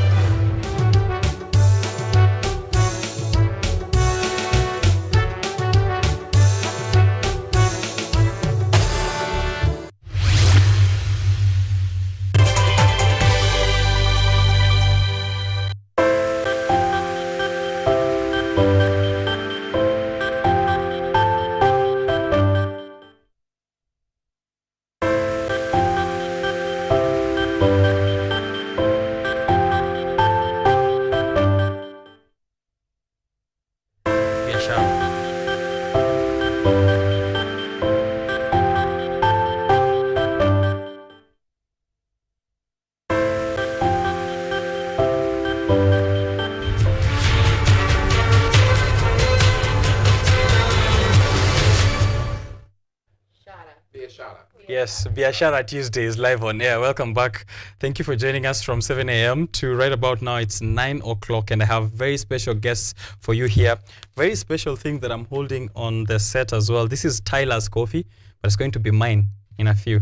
And also Tyler's Coffee's book, From Door to Door to Every Store. He has a very interesting story on how he started doing this and we'll be very happy to listen to it. Recommended by the doctor. Doctor recommended. That's what is written here on the organic coffee package from Tyler himself. So Tyler is on set with us. We talk about the product with the person who made it here on the show. It's an exclusive for you, so be excited. Send in your questions. And the discussion we are having actually here is titled Dreaming is Good, Doing is Better. So I have Tyler with me, but also do have Nikki Lay, who is very big online. So make sure you check her social following. She's also a podcaster, also into mental health and physical fitness advocate. We'll be getting into that part of the conversation as well. But let them do their own justice to the introduction. I'll go with the lady first, Nikki.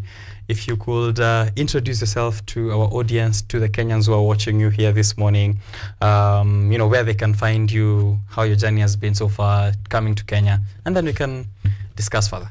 Sure, that's a lot of information. You have a whole hour for me? Just kidding.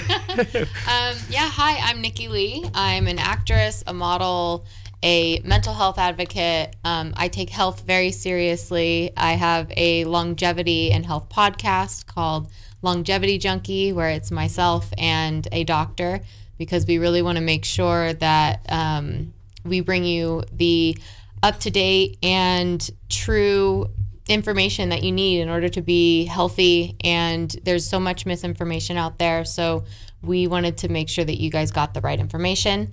I'm from Los Angeles. I've been acting for about 12 years now. You can find me on socials. My Instagram is Miss Nikki Lee. You could spell it out, MISSNIKKILEIGH. And this is my first time in Kenya. I've been all around the world. This is not my first time to Africa. I was in Egypt in May, and I've been to Cape Town, but this is like my first. I feel like every part of Africa is so different and unique. So definitely Kenya has, a very unique introduction to me. Right. And it's so exciting to be here. And you even saying, dreaming is good, but doing is better. And that's like, Tyler and I getting on an airplane and coming here. So I think that it's just really amazing. Thank you also for the warm welcome. And I'm excited for the questions. Right.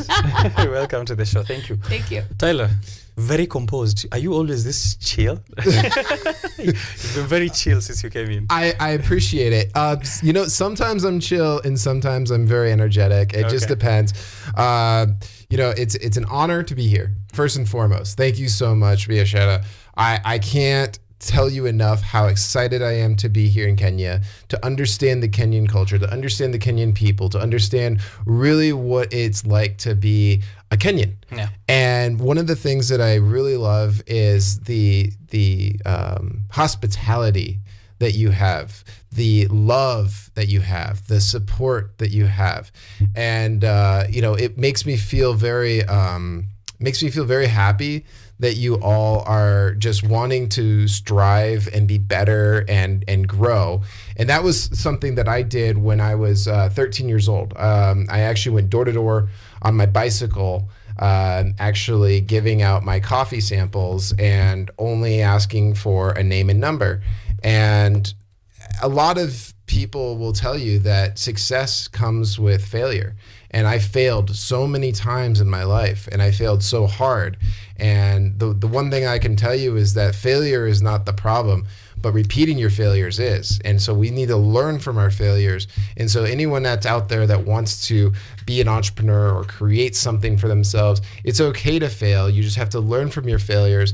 And I want you guys to know that we, as entrepreneurs in this world, we're all here together for you. We're like a community. We're a tribe. We're an understanding of success and also failure. But I wanted you to say thank you. I wanted to say thank you so much for having me on the show. It's an absolute honor. Right.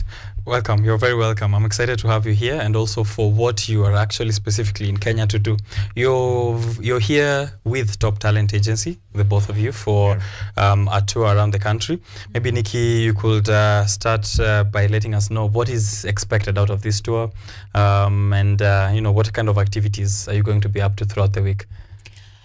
Let's see. We are going to different schools of different sizes all around, and I am not even quite sure what exactly we are doing, except for just taking each of our stories. There's about 10 or so of us, and we're just taking each of our stories and being able to connect with kids and inspire and really, giving the power back to the kids and allowing them to see that they have so much to offer this world, and allowing them to move forward with confidence and self-love, and inspiring them through our stories, because just as Tyler said, everyone has to fail to get anywhere.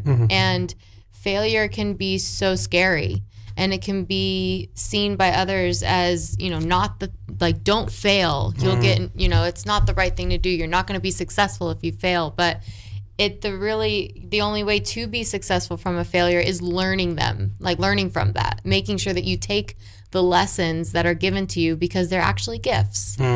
You wouldn't go through those things, and you wouldn't know how to troubleshoot later if it wasn't for going through things in real time. Right. And I'm sure in an industry where the success rate and the failure rate is almost similar is acting, probably. I honestly feel like the failure rate is way higher than the success rate in acting. How's that journey been like for you, being especially from Los Angeles, where there's many actresses, many actors, there's a lot going on there, and you're trying to make a name for yourself, or trying to do this and that, acting, modeling, dealing with failure, as Tyler had mentioned as well. How's that journey been like for you?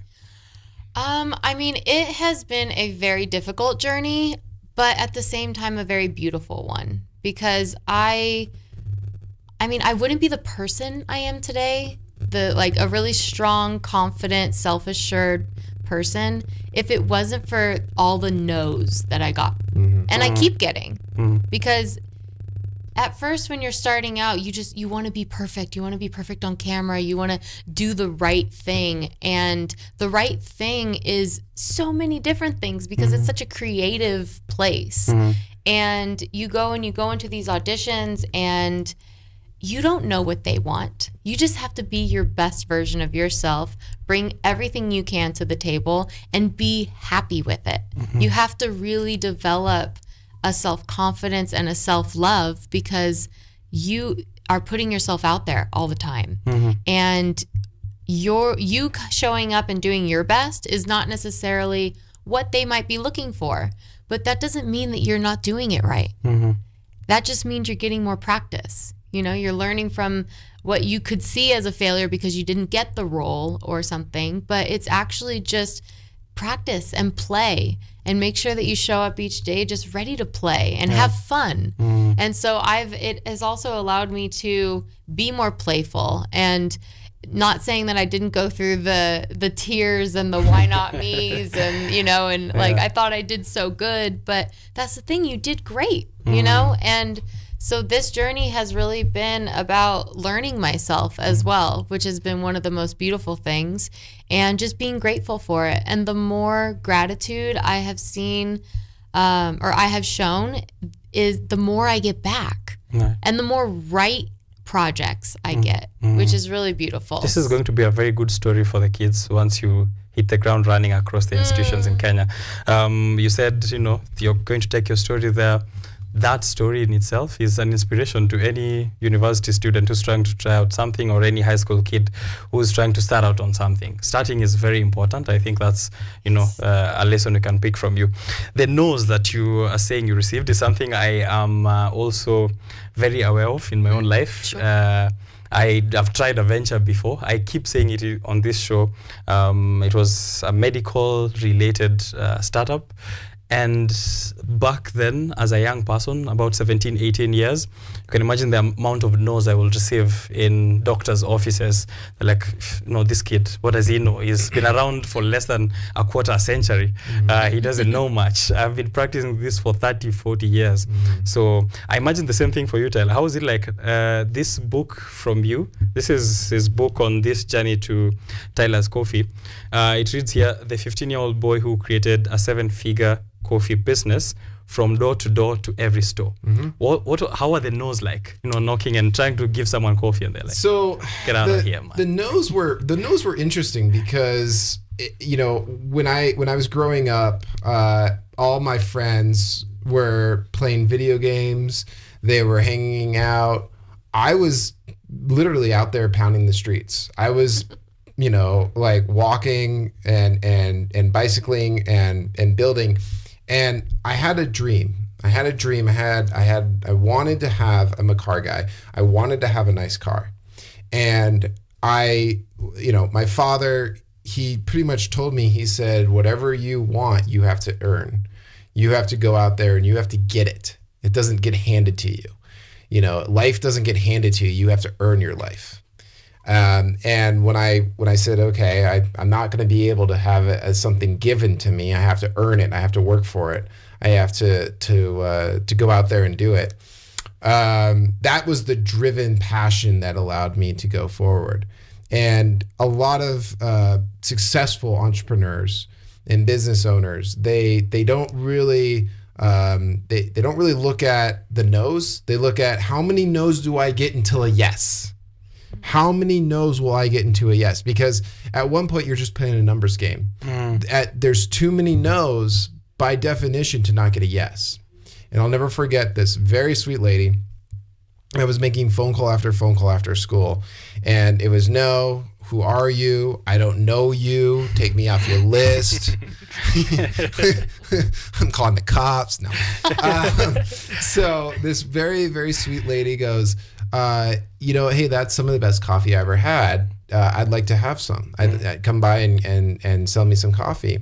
And I said, okay, well, how much coffee do you want? She was like, well, bring me $20 worth.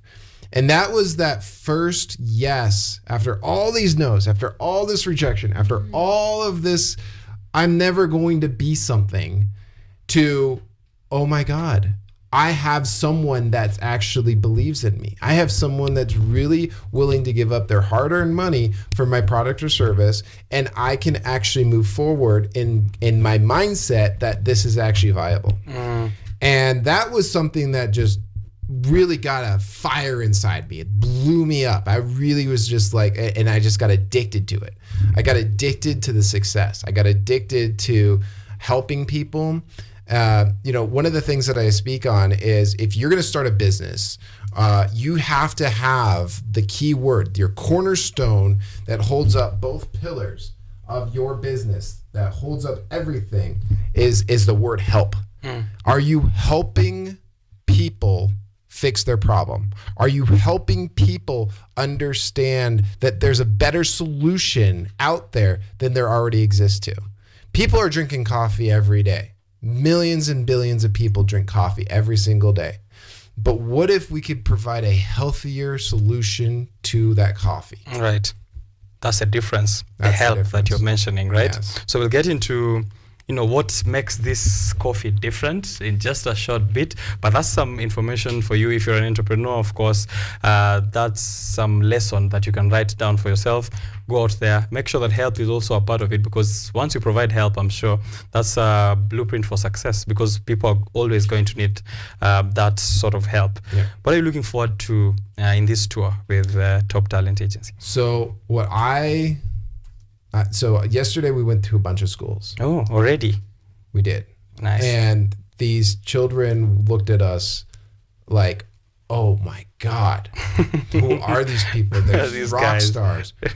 And I thought to myself, I'm like, I'm a humbled person. I don't really think of myself as a rock star. I don't really think of myself as, even though I speak across the world and I help small businesses out, and I try to give as much advice as possible.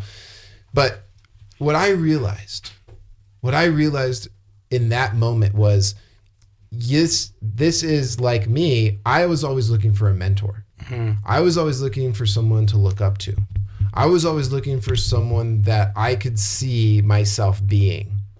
And I hope to God that us being here and us talking to these schools and us telling our story and us saying, we were not always just, successful. We weren't born into success. We earned our success.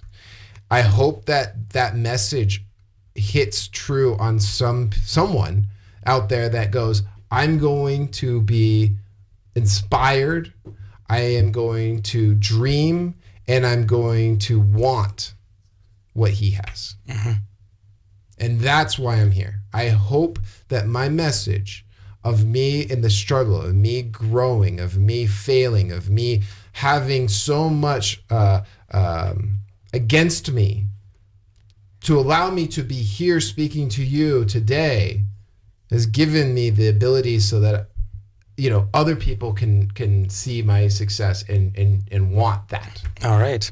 Nikki, I have a very interesting question here for you. Okay. And it's about mindset, right? Yes. So the conversation we're having is on dreaming is good and doing is better.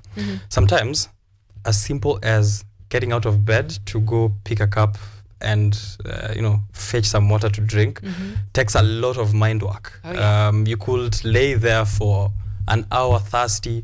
Well, let me speak for myself. Sometimes, sometimes, you need some level of mental will to just get up, even just clean or just move or go out, meet people, get a cup of coffee, brew a cup of coffee. Sometimes it takes a lot of, mind power, right? Yes. So dreaming is also, I think, the same thing. You could dream up ideas all you want. You could think about so many things, brainstorm with people, but just starting to do it seems to be where the, most people fall off. Yeah. The challenge for most people. They say almost everyone has an idea, but how many people are doing it? Right. So how do we get to do it? Because I'm thinking even in modeling, in acting, this is a dream for a couple of people, for a lot of people, but just doing that first step is very hard. How do we get to start? What is it that helps you to start as well? Well, something to help me to start. Well, there's kind of a few things. It's first, if you do anything towards a goal, celebrate that win. Give yourself little celebrations. Don't just expect it to be this huge success story all of a sudden, the first step you do. Start small. that's because it's when you're paving a road, you start with, one brick at a time. Mm-hmm. And so that's what I think people also need to give themselves credit when they do start something small. Even if it is just putting the first foot on the floor, not getting out of bed totally, but you at least Put the did a foot little. down, say yeah, yay. I'm here. Yeah, and just like celebrate yourself. Also, having a mindset of knowing that you can. You might not be at the finish line that you want to yet, but know that you can do it. You have to believe in yourself. Okay. I think also, I think dreaming is really fun and beautiful. Yeah. And it doesn't take anything. It takes no money. It's free. It's free. And dreaming is where everything starts. And if you just allow yourself to start dreaming, then that is what really, it's like putting the gasoline in your car and allow it, like that's the fuel. Yeah. And that's going to allow you to keep going, is just to have that dream. Something though, to like a real tangible thing that you can do is give yourself like a 1, 2, 3 blast off. Like give yourself a countdown, be like, okay, I want to get up and go pour that cup of coffee, but oh my God, this bed is so comfortable. I do not want to get up, but it'd be like, all right, 3, take a deep 2, breath. 1, Yes. go. And just be like 3, 2, 1, go. And just go for it. Just go for it. Whatever that is, give yourself like a fun, a blast off, honestly. That's going to really, and find the fun in it. Allow yourself to be playful. Allow yourself to find the positive in it, and then congratulate yourself. Yeah. Another thing I like to do, like if I were to have poured that cup of coffee, I would have went and found a mirror and high-fived myself in the mirror. Like, because I love that stuff. I love that. I love that stuff. I love like you have to be your own cheerleader. That's the only way you're gonna have success, because it can be a lonely journey. And you're out here to help people, but you're also out here to help yourself. And sometimes in that success, you don't get help returned in that. So it can feel like a really long journey. It can feel very lonely. It can feel unsupported. And so you have to be your own cheerleader. Yeah. You have to be your own hype man, your own hype girl, Right. whatever you got to do. And then celebrate it and have fun. And I think that will allow you to put a really good mindset in forward motion and just keep going one after the other. Yeah, someone told me, because I asked it on a very personal level, you could tell, because it's something that I struggle with as well, to start things or to do things or to continue doing things. And I was told to make it fun, as you said, which is to think that not that I have to do this, but I get to do this. It's like a privilege for me to go make that cup of coffee. Not that I have to go make it. So that is fun and it's something that I want to do. And I like the celebrations, to give yourself Scooby snacks as you're doing your tasks for motivation. Tell how do you do it? How do you get yourself to start something? Again, I think micro goals is what I've done. And here's the thing: whenever I go out and speak and I do some crowd work and I say, well, what's your goal? Oh, I want to make $1 million. Okay, what's your timeline? I want to make it tomorrow. Okay, well then you're not going to do it. Good luck. Yeah, good luck. Good luck. Unless you're taking the odds and you're going to win the lottery, you're not going to do it. Okay, so now what I do is I say I'm going to start with the end in mind. I'm going to start with my finished goal, but now I'm going to create micro goals to that goal.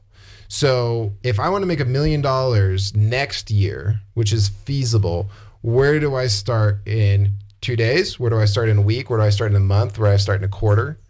What are the profound things that I need to do to reach that goal? And how am I going to obtain that? So what resources do I need? And when I say resources, I'm not saying money. I'm saying, do I need to build a podcast? Do I need to build a social media presence? What do I need to do? How do I source my product? If we're talking about product-based businesses, I have to have a supply chain that's going to fulfill my demand. How am I going to build my demand? What marketing am I going to do?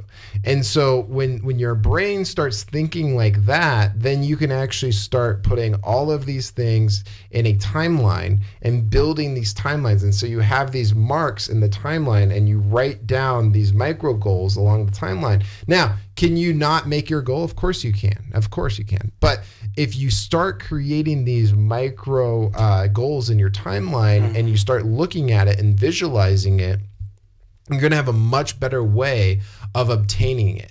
And along the way, you go, oh, okay, this might need a little bit of change. This might need a little change. I'm kind of an amateur pilot. I don't have my pilot's license, but I'm trying to get my pilot's license. And every time I try to get my pilot's license, I have to go back to work. But anyway, in navigation, you do waypoints to your destination. You don't just say, I want to go from X to Y. You say, I need to go here, turn here, go here, do this. And that is the same correlation to business.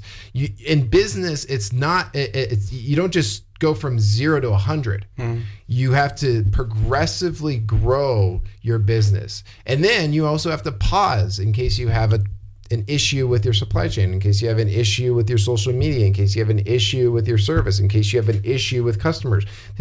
So this is the thing that I tell people all the time is, if you're gonna eat a pizza, you don't just fold it and just start eating it. You cut it in slices. You don't? Yeah.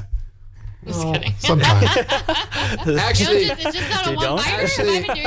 sometimes, Nikki, I like to just put my full face into it and just start eating off. So when you're doing that, when you're putting the slices, then at one point you're able to create the ability to grow, your ability to get to your end goal. So guys, I can't stress this enough. Whoever is listening, please find what's the end in mind. What's the end in mind? What do you want? And then once you reach that goal, your goal becomes bigger. Your goal becomes bigger. You realize $1 million is just, now I need $100 million.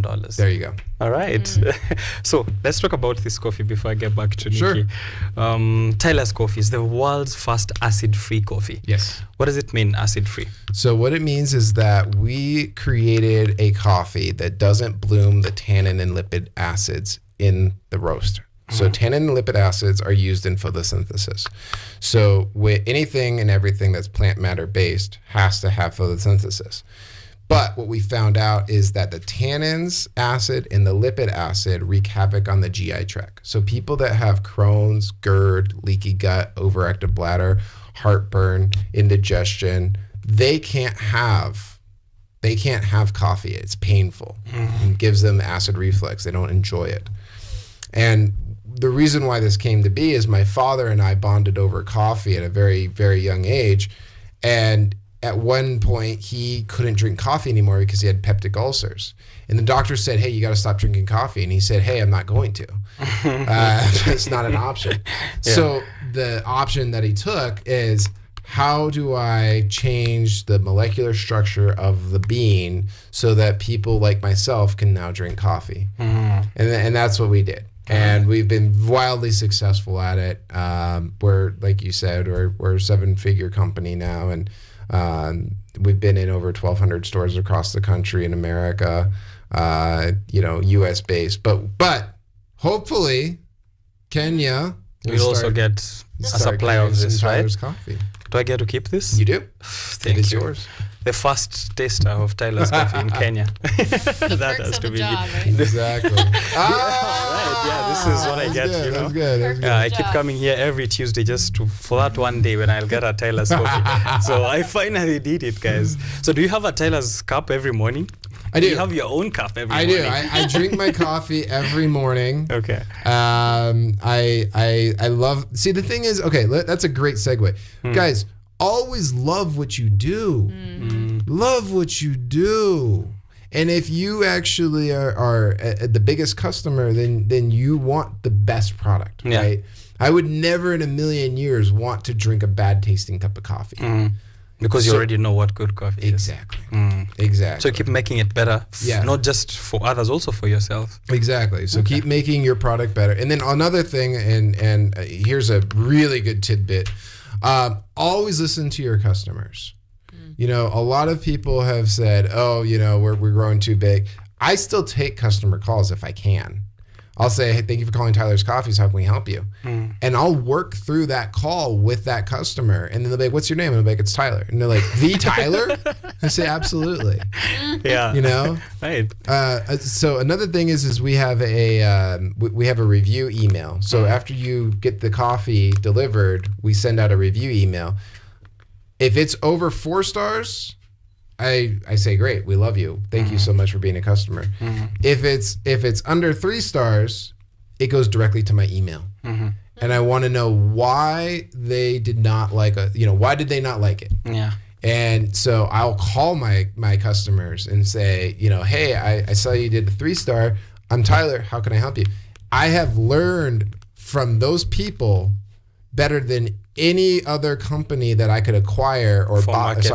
Not acquire, that I could buy and say, hey, can you do an audit on why we're losing business? Yeah. Listen to your customers. That's the best research you could do, right? For feedback. Let me get to Nikki now. Yeah.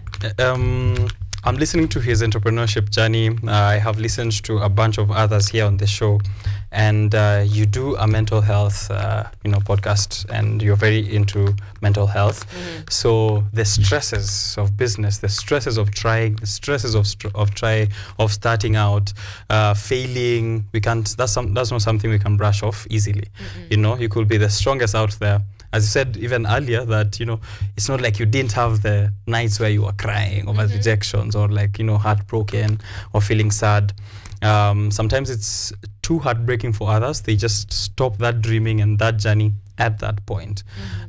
Mentally, what is it that we can restructure for mental health, for entrepreneurs in Kenya, and especially for our country? The situation, or sometimes the business environment, isn't very conducive for many factors, from political to social to economic.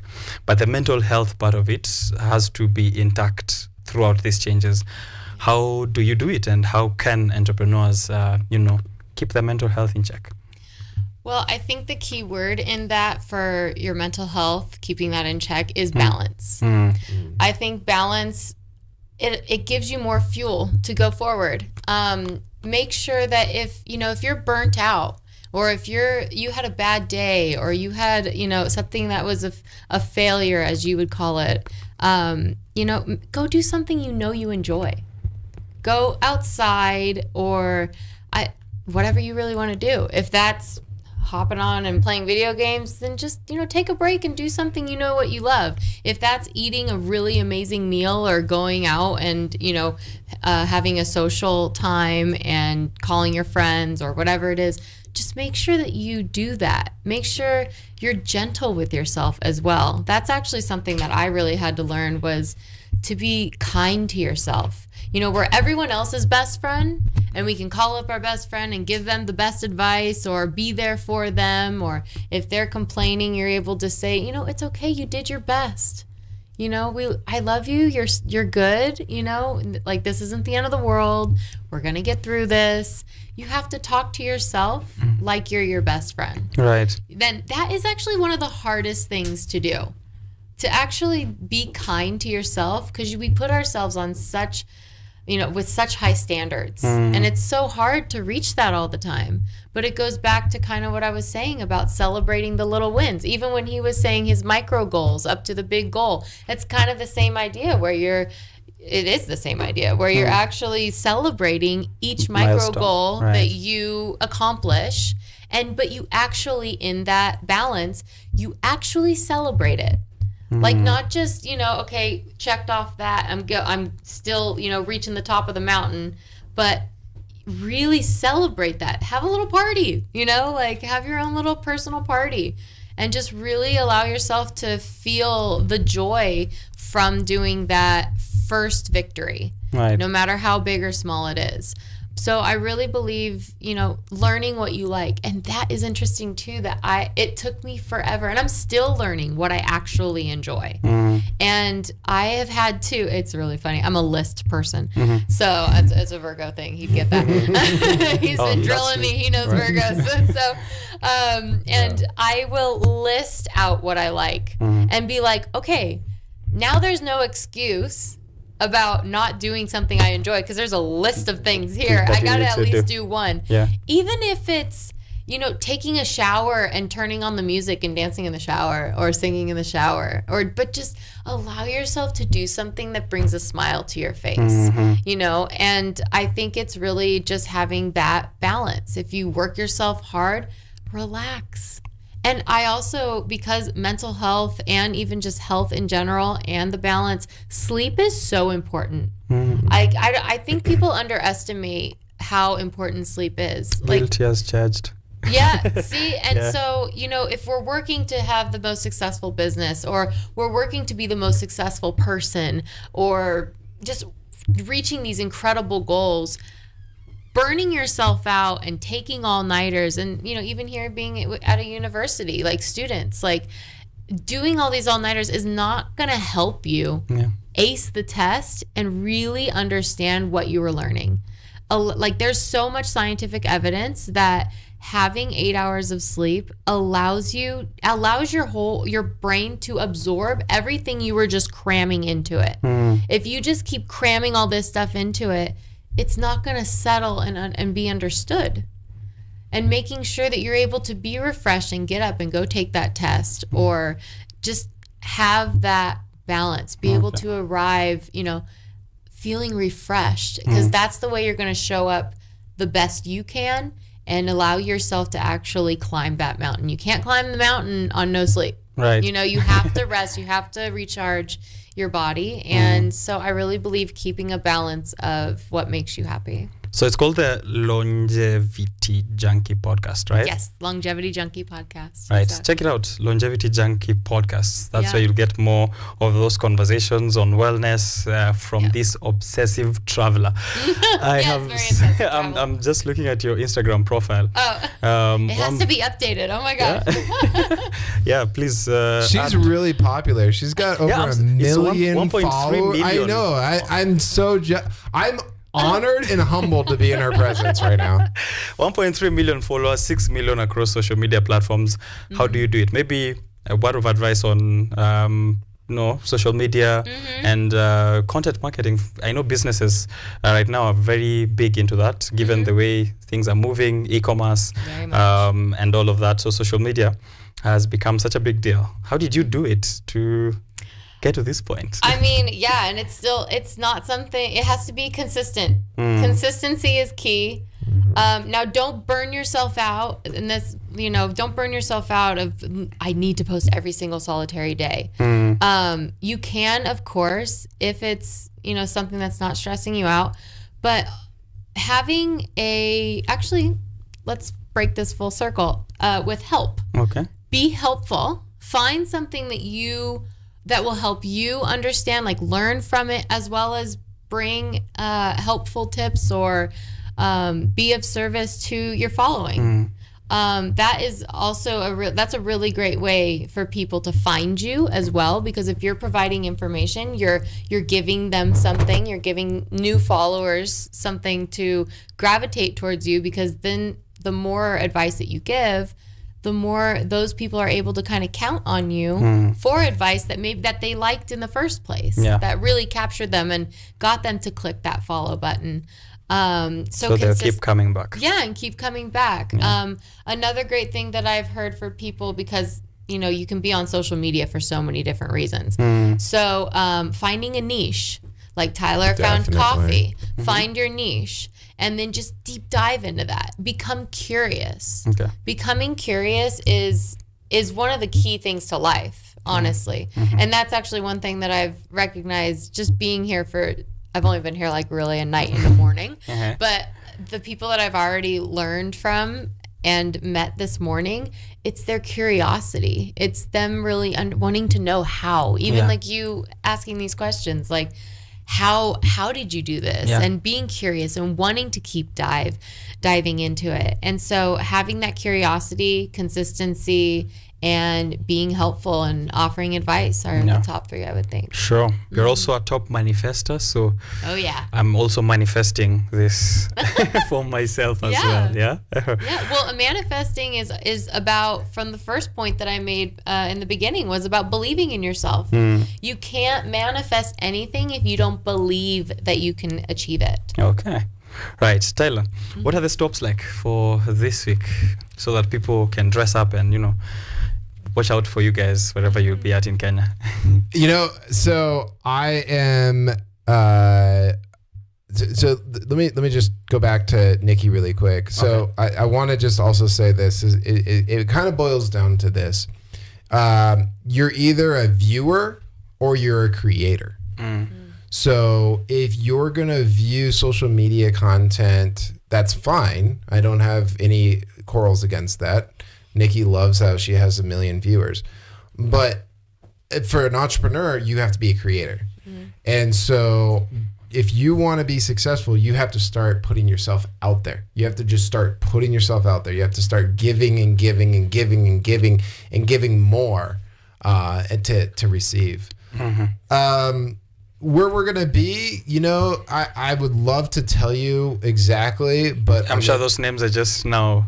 Yeah, I don't They're know. new names. I know we're going to Kiss Me. I know we're going to Kissy. Kissy. You just say. You just said kiss me. It's Kissy. We're going to Kissy. Yeah, sure. I mean, yeah, sure. It's fun watching Americans try to do this.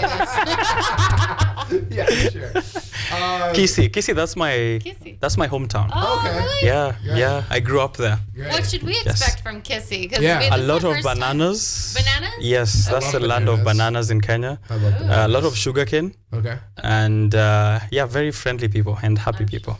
Yeah. Yeah, Everyone seems to be so everyone's been Yeah. so friendly here. I'm grateful for Yeah, that, because we are a LA country and of. other places are not always that friendly. Oh, Yeah. definitely not. It's Our so hospitality nice. is always on that. Yes, the hospitality has been, oh my gosh, so Yeah. heartwarming. But so yeah, in Kissy.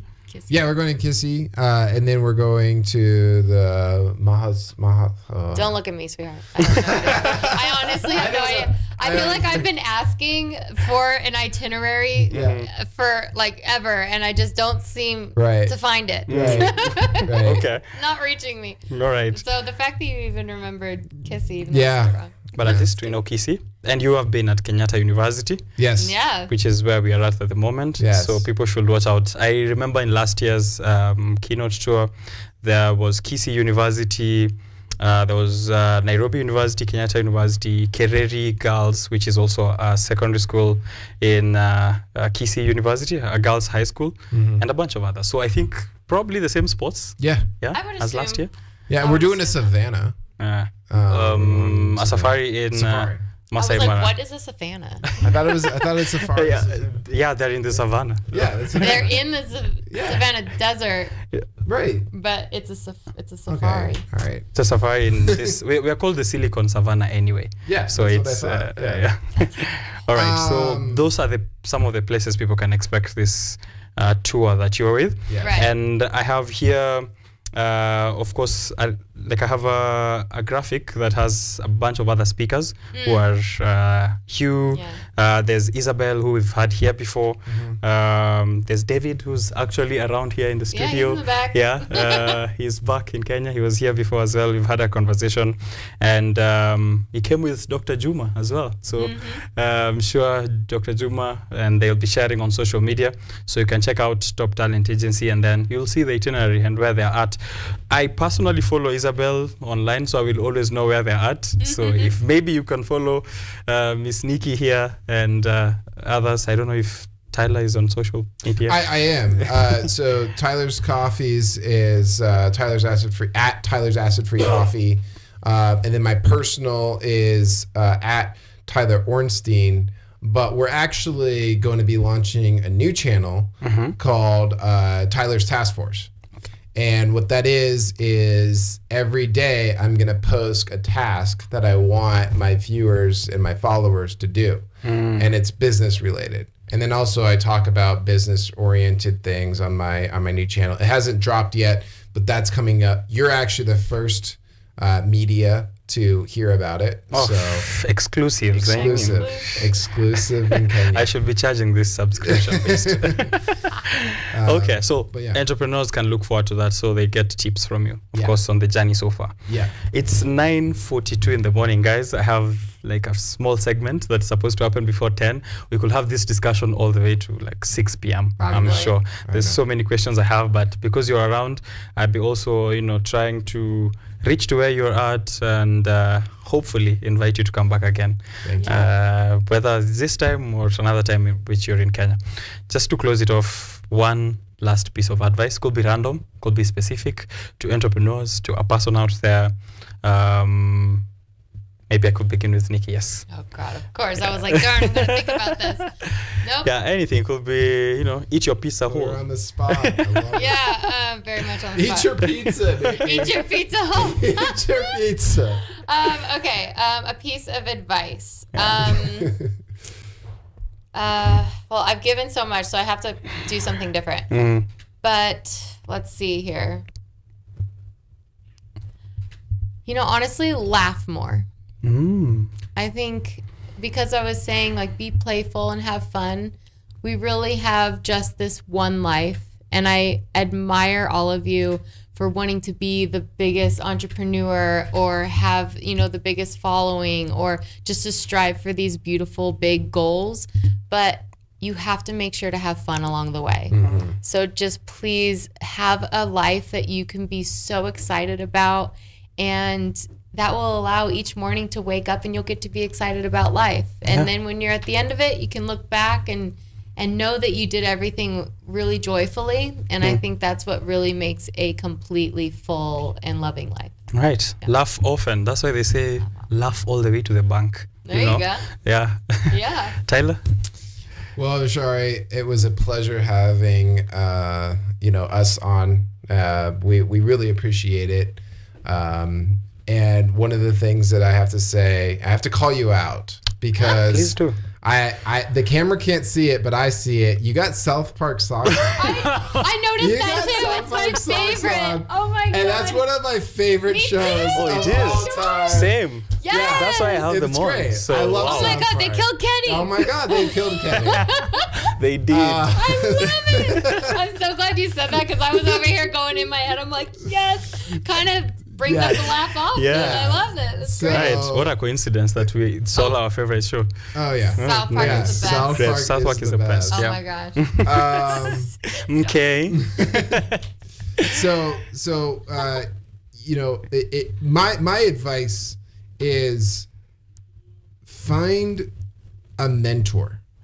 Find a mentor that you can bounce ideas off, bounce conversations off, have an open dialogue with, and really listen to your mentor. Okay. And if you have a good mentor, then that mentor wants you to succeed. It has nothing monetary wise. It's just you guys click. Okay. You guys are I say friend, but friend and mentor are different. You can have friends, peer group of friends, but they're not going to lift you up. Nikki and I were having this wonderful conversation coming back from the airport, and I said, hey, you are who you surround yourself with. So if you want to be successful, then know the people that you're around and say, hey, are my people, is my network, is my very close network where I want to be? Are they doing the things that I want? Or am I like, oh, guys, let's do this. And everyone's like, nah, we're just going to stay on the couch and eat pizza. That's the difference between success and failure. Be around the people that want to succeed. All right. That's Tyler. And this is Tyler's coffee. And that's Nikki. And this is Nikki's social media. But thank you guys for coming through to the show. I had so much fun having this conversation, and I've learned a lot. The one thing I say on this show is that I should actually be the one paying My producer, don't change that. But I should be the one paying to work here, because I feel like I come for free life and business lessons every morning, and that's beautiful. Exactly what I got from you guys. So this is to me and to my audience. I'm hoping that you have loved it.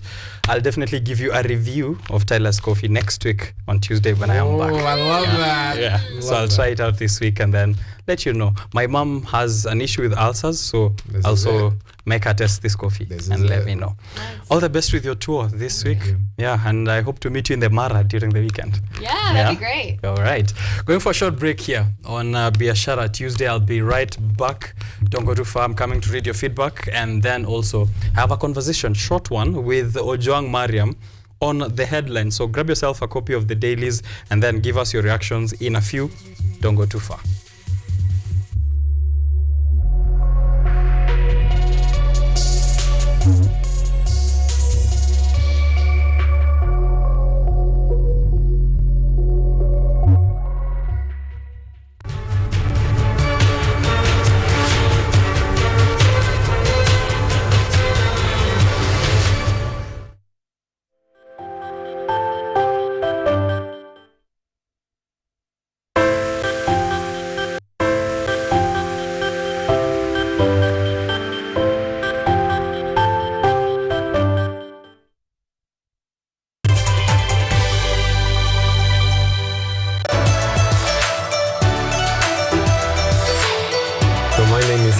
I'm Associate Professor in the Institute of Philosophy of Jagiellonian University in Krakow, Poland, and I'm the main coordinator of the Cafe project, which is being here hosted by Kenyatta University.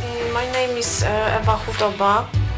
I am a project manager in this consortium. Keep watching cutting-edge research at Kenyatta University Television.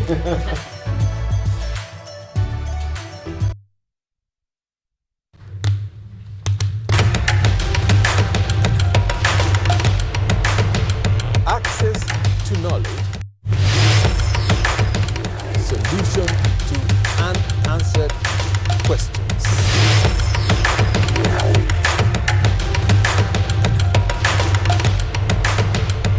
Guidelines to pursuing your rights and repossessing your property, intellectual or material.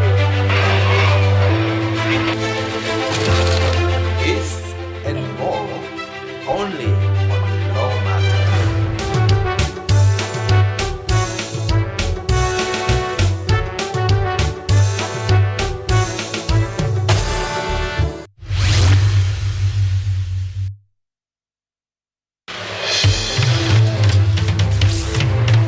Tunachimba hadi mizizi kukuletea yanayojiri. So mimi naomba tu serikali yetu ya Mungu, jibarikiwe na Mungu, iweze kuteremsha bei ya mafuta. Yanayokukumba tuna maizi, tuna kutetea sisiri. Ukweli ni speciali tukikupambia makala ya mwanamke mwake. Utasema hupendi mizizi ya habari. Nami Caroline Kimoi.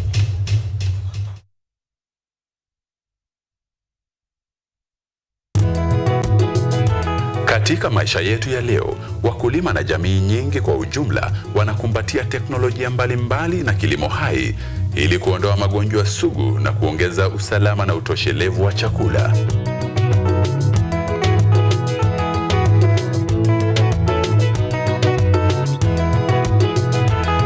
Mbolea asili imepunguza asidi kwenye udongo na kuongeza mavuno chungu nzima.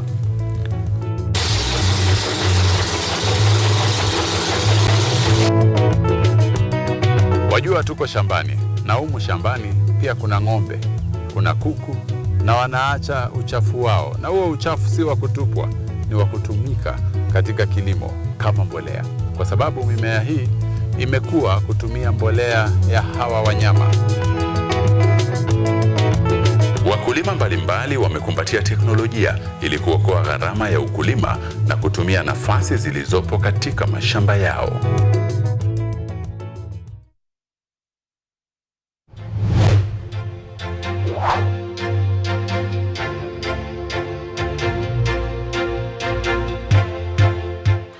We are all seeing the impacts of climate change. In Kenya, for example, the floods, the frequency of the floods is becoming more and worse. The amount of people and livestock we're losing.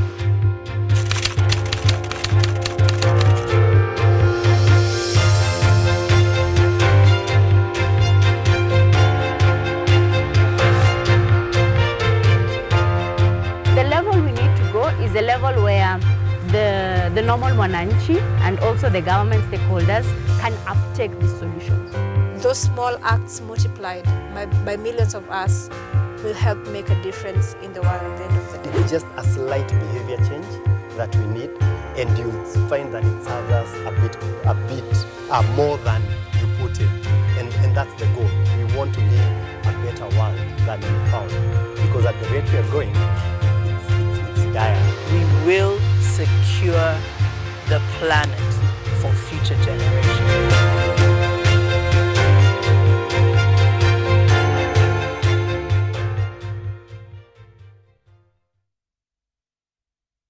Get ready to embark on a journey into the exciting world of technology as we uncover the latest trends, interview top thought leaders, and dive deep into the world of tech like never before. Currently, we are facing the challenge in terms of finance. It requires one to move from different counties because we really need a large data set for our model to be more accurate. In this new and exciting series of the Technovation Show, join me, Yvonne Kimuma, every Monday 8:30 p.m. for a fun and thrilling experience as we explore the cutting-edge developments, meet visionaries driving change. Somebody who is in the underground mine doesn't know the presence of those gases. So there are a lot of gases involved. There is methane, there is carbon monoxide, and there's also hydrogen sulfide. These gases actually, they are very dangerous and they are very toxic. And discover the endless possibilities of the tech world.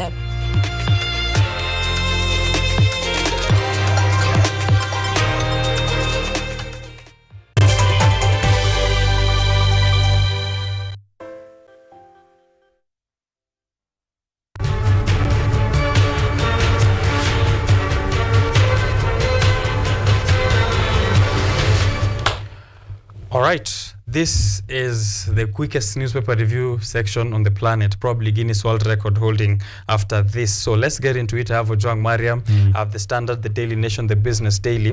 The most important stories, I think the headline, what is as prioritized this morning across the papers is Gachagwa's case. Case against Gachagua is what the Standard is calling it.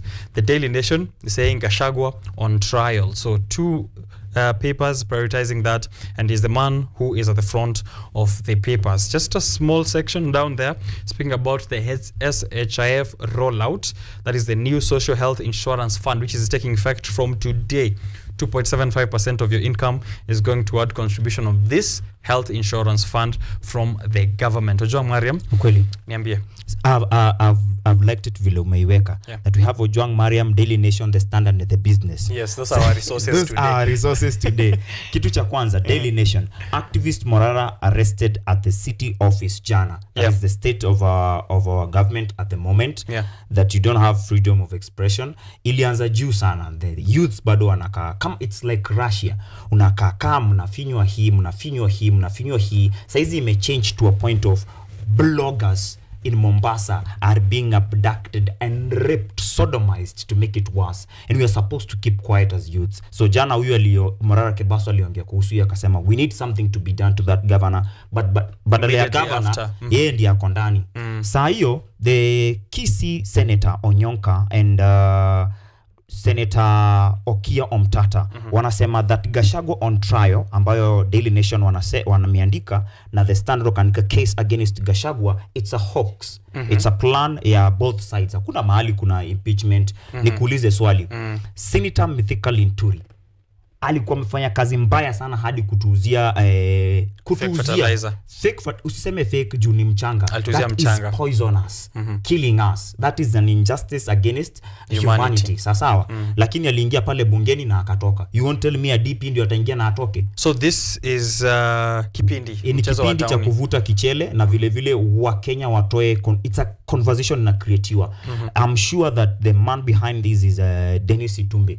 Tutafute conversation yenye tutatoa main conversation kama mambo ya Dani, mambo ya chief. Kwanza hapa hivi machief wamepata a new term ya kutumia. Unajua sasa hivi ukisikia chief amesema tuko na chief, unajua yes it's true. Inaweza kuwa sio chief, tuko na chief. Chapter 6 to block the chief rollout as MPs approve 104 billion Kenya shillings system. So kwa system ndio tunaweka 104 billion. Hiyo kitu inauma sana. Alright. So tumesema kwamba hii ni distraction. Even if on Sunday there were 302 signatures appended to enable this motion, na President William Ruto anasema kuna 233 MPs plus ambao wanaweza who are required to ensure that DP Gachagua is impeached. Alienda kwa media tour akiongelea kuhusu Ruto, Waititu alishikwa. Hiyo yote ni kipindi. As a politician, nikupe from my political side of view, everyone knows I'm a politician too. Hii ni kipindi, na kipindi kinakuja na maziwa. Okay. Na haya maziwa yanatoka kutoka ofisi ya juu, yaende kwa side ya Ruto, watu wa Ruto wapige Gachagua. Pesa si wanakula mpaka mashinani. Haya watu wa Rigijina yao wagawiwe pesa zao. Waseme wameguza mlima na tulisema tusiguze mlima. Walipo wote, ndio maana hadi kuna wabunge wanalia. Ulisikia lini mbunge analia juu ya mwenzake kupiga magoti? Kenya mimi sijawahi lia juu yako. Why then should this happen? Hapo hivyo ni mwenye analia fiti anapewa pesa. So at the end of it all, it's business for them to distract Kenyans from the real issues. Okay, this process actually takes a long time. So if Gachagua actually takes this to court, it means it's a process that can be stretched for 2 months. So I will agree that kweli this could be a kipindi. Remember leo Social Health Insurance Fund, as Ojwang said, is taking effect. Imewekewa pesa.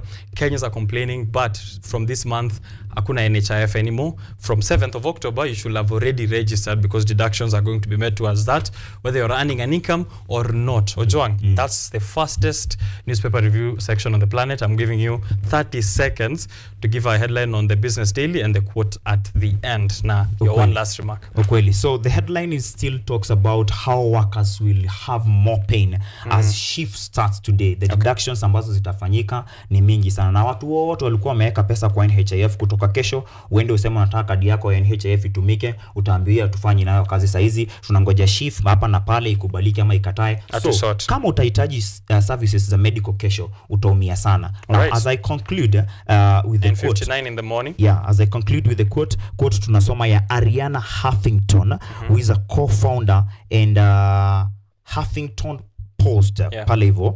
We need to accept that we won't always make the right decisions, that we will mess up royally sometimes.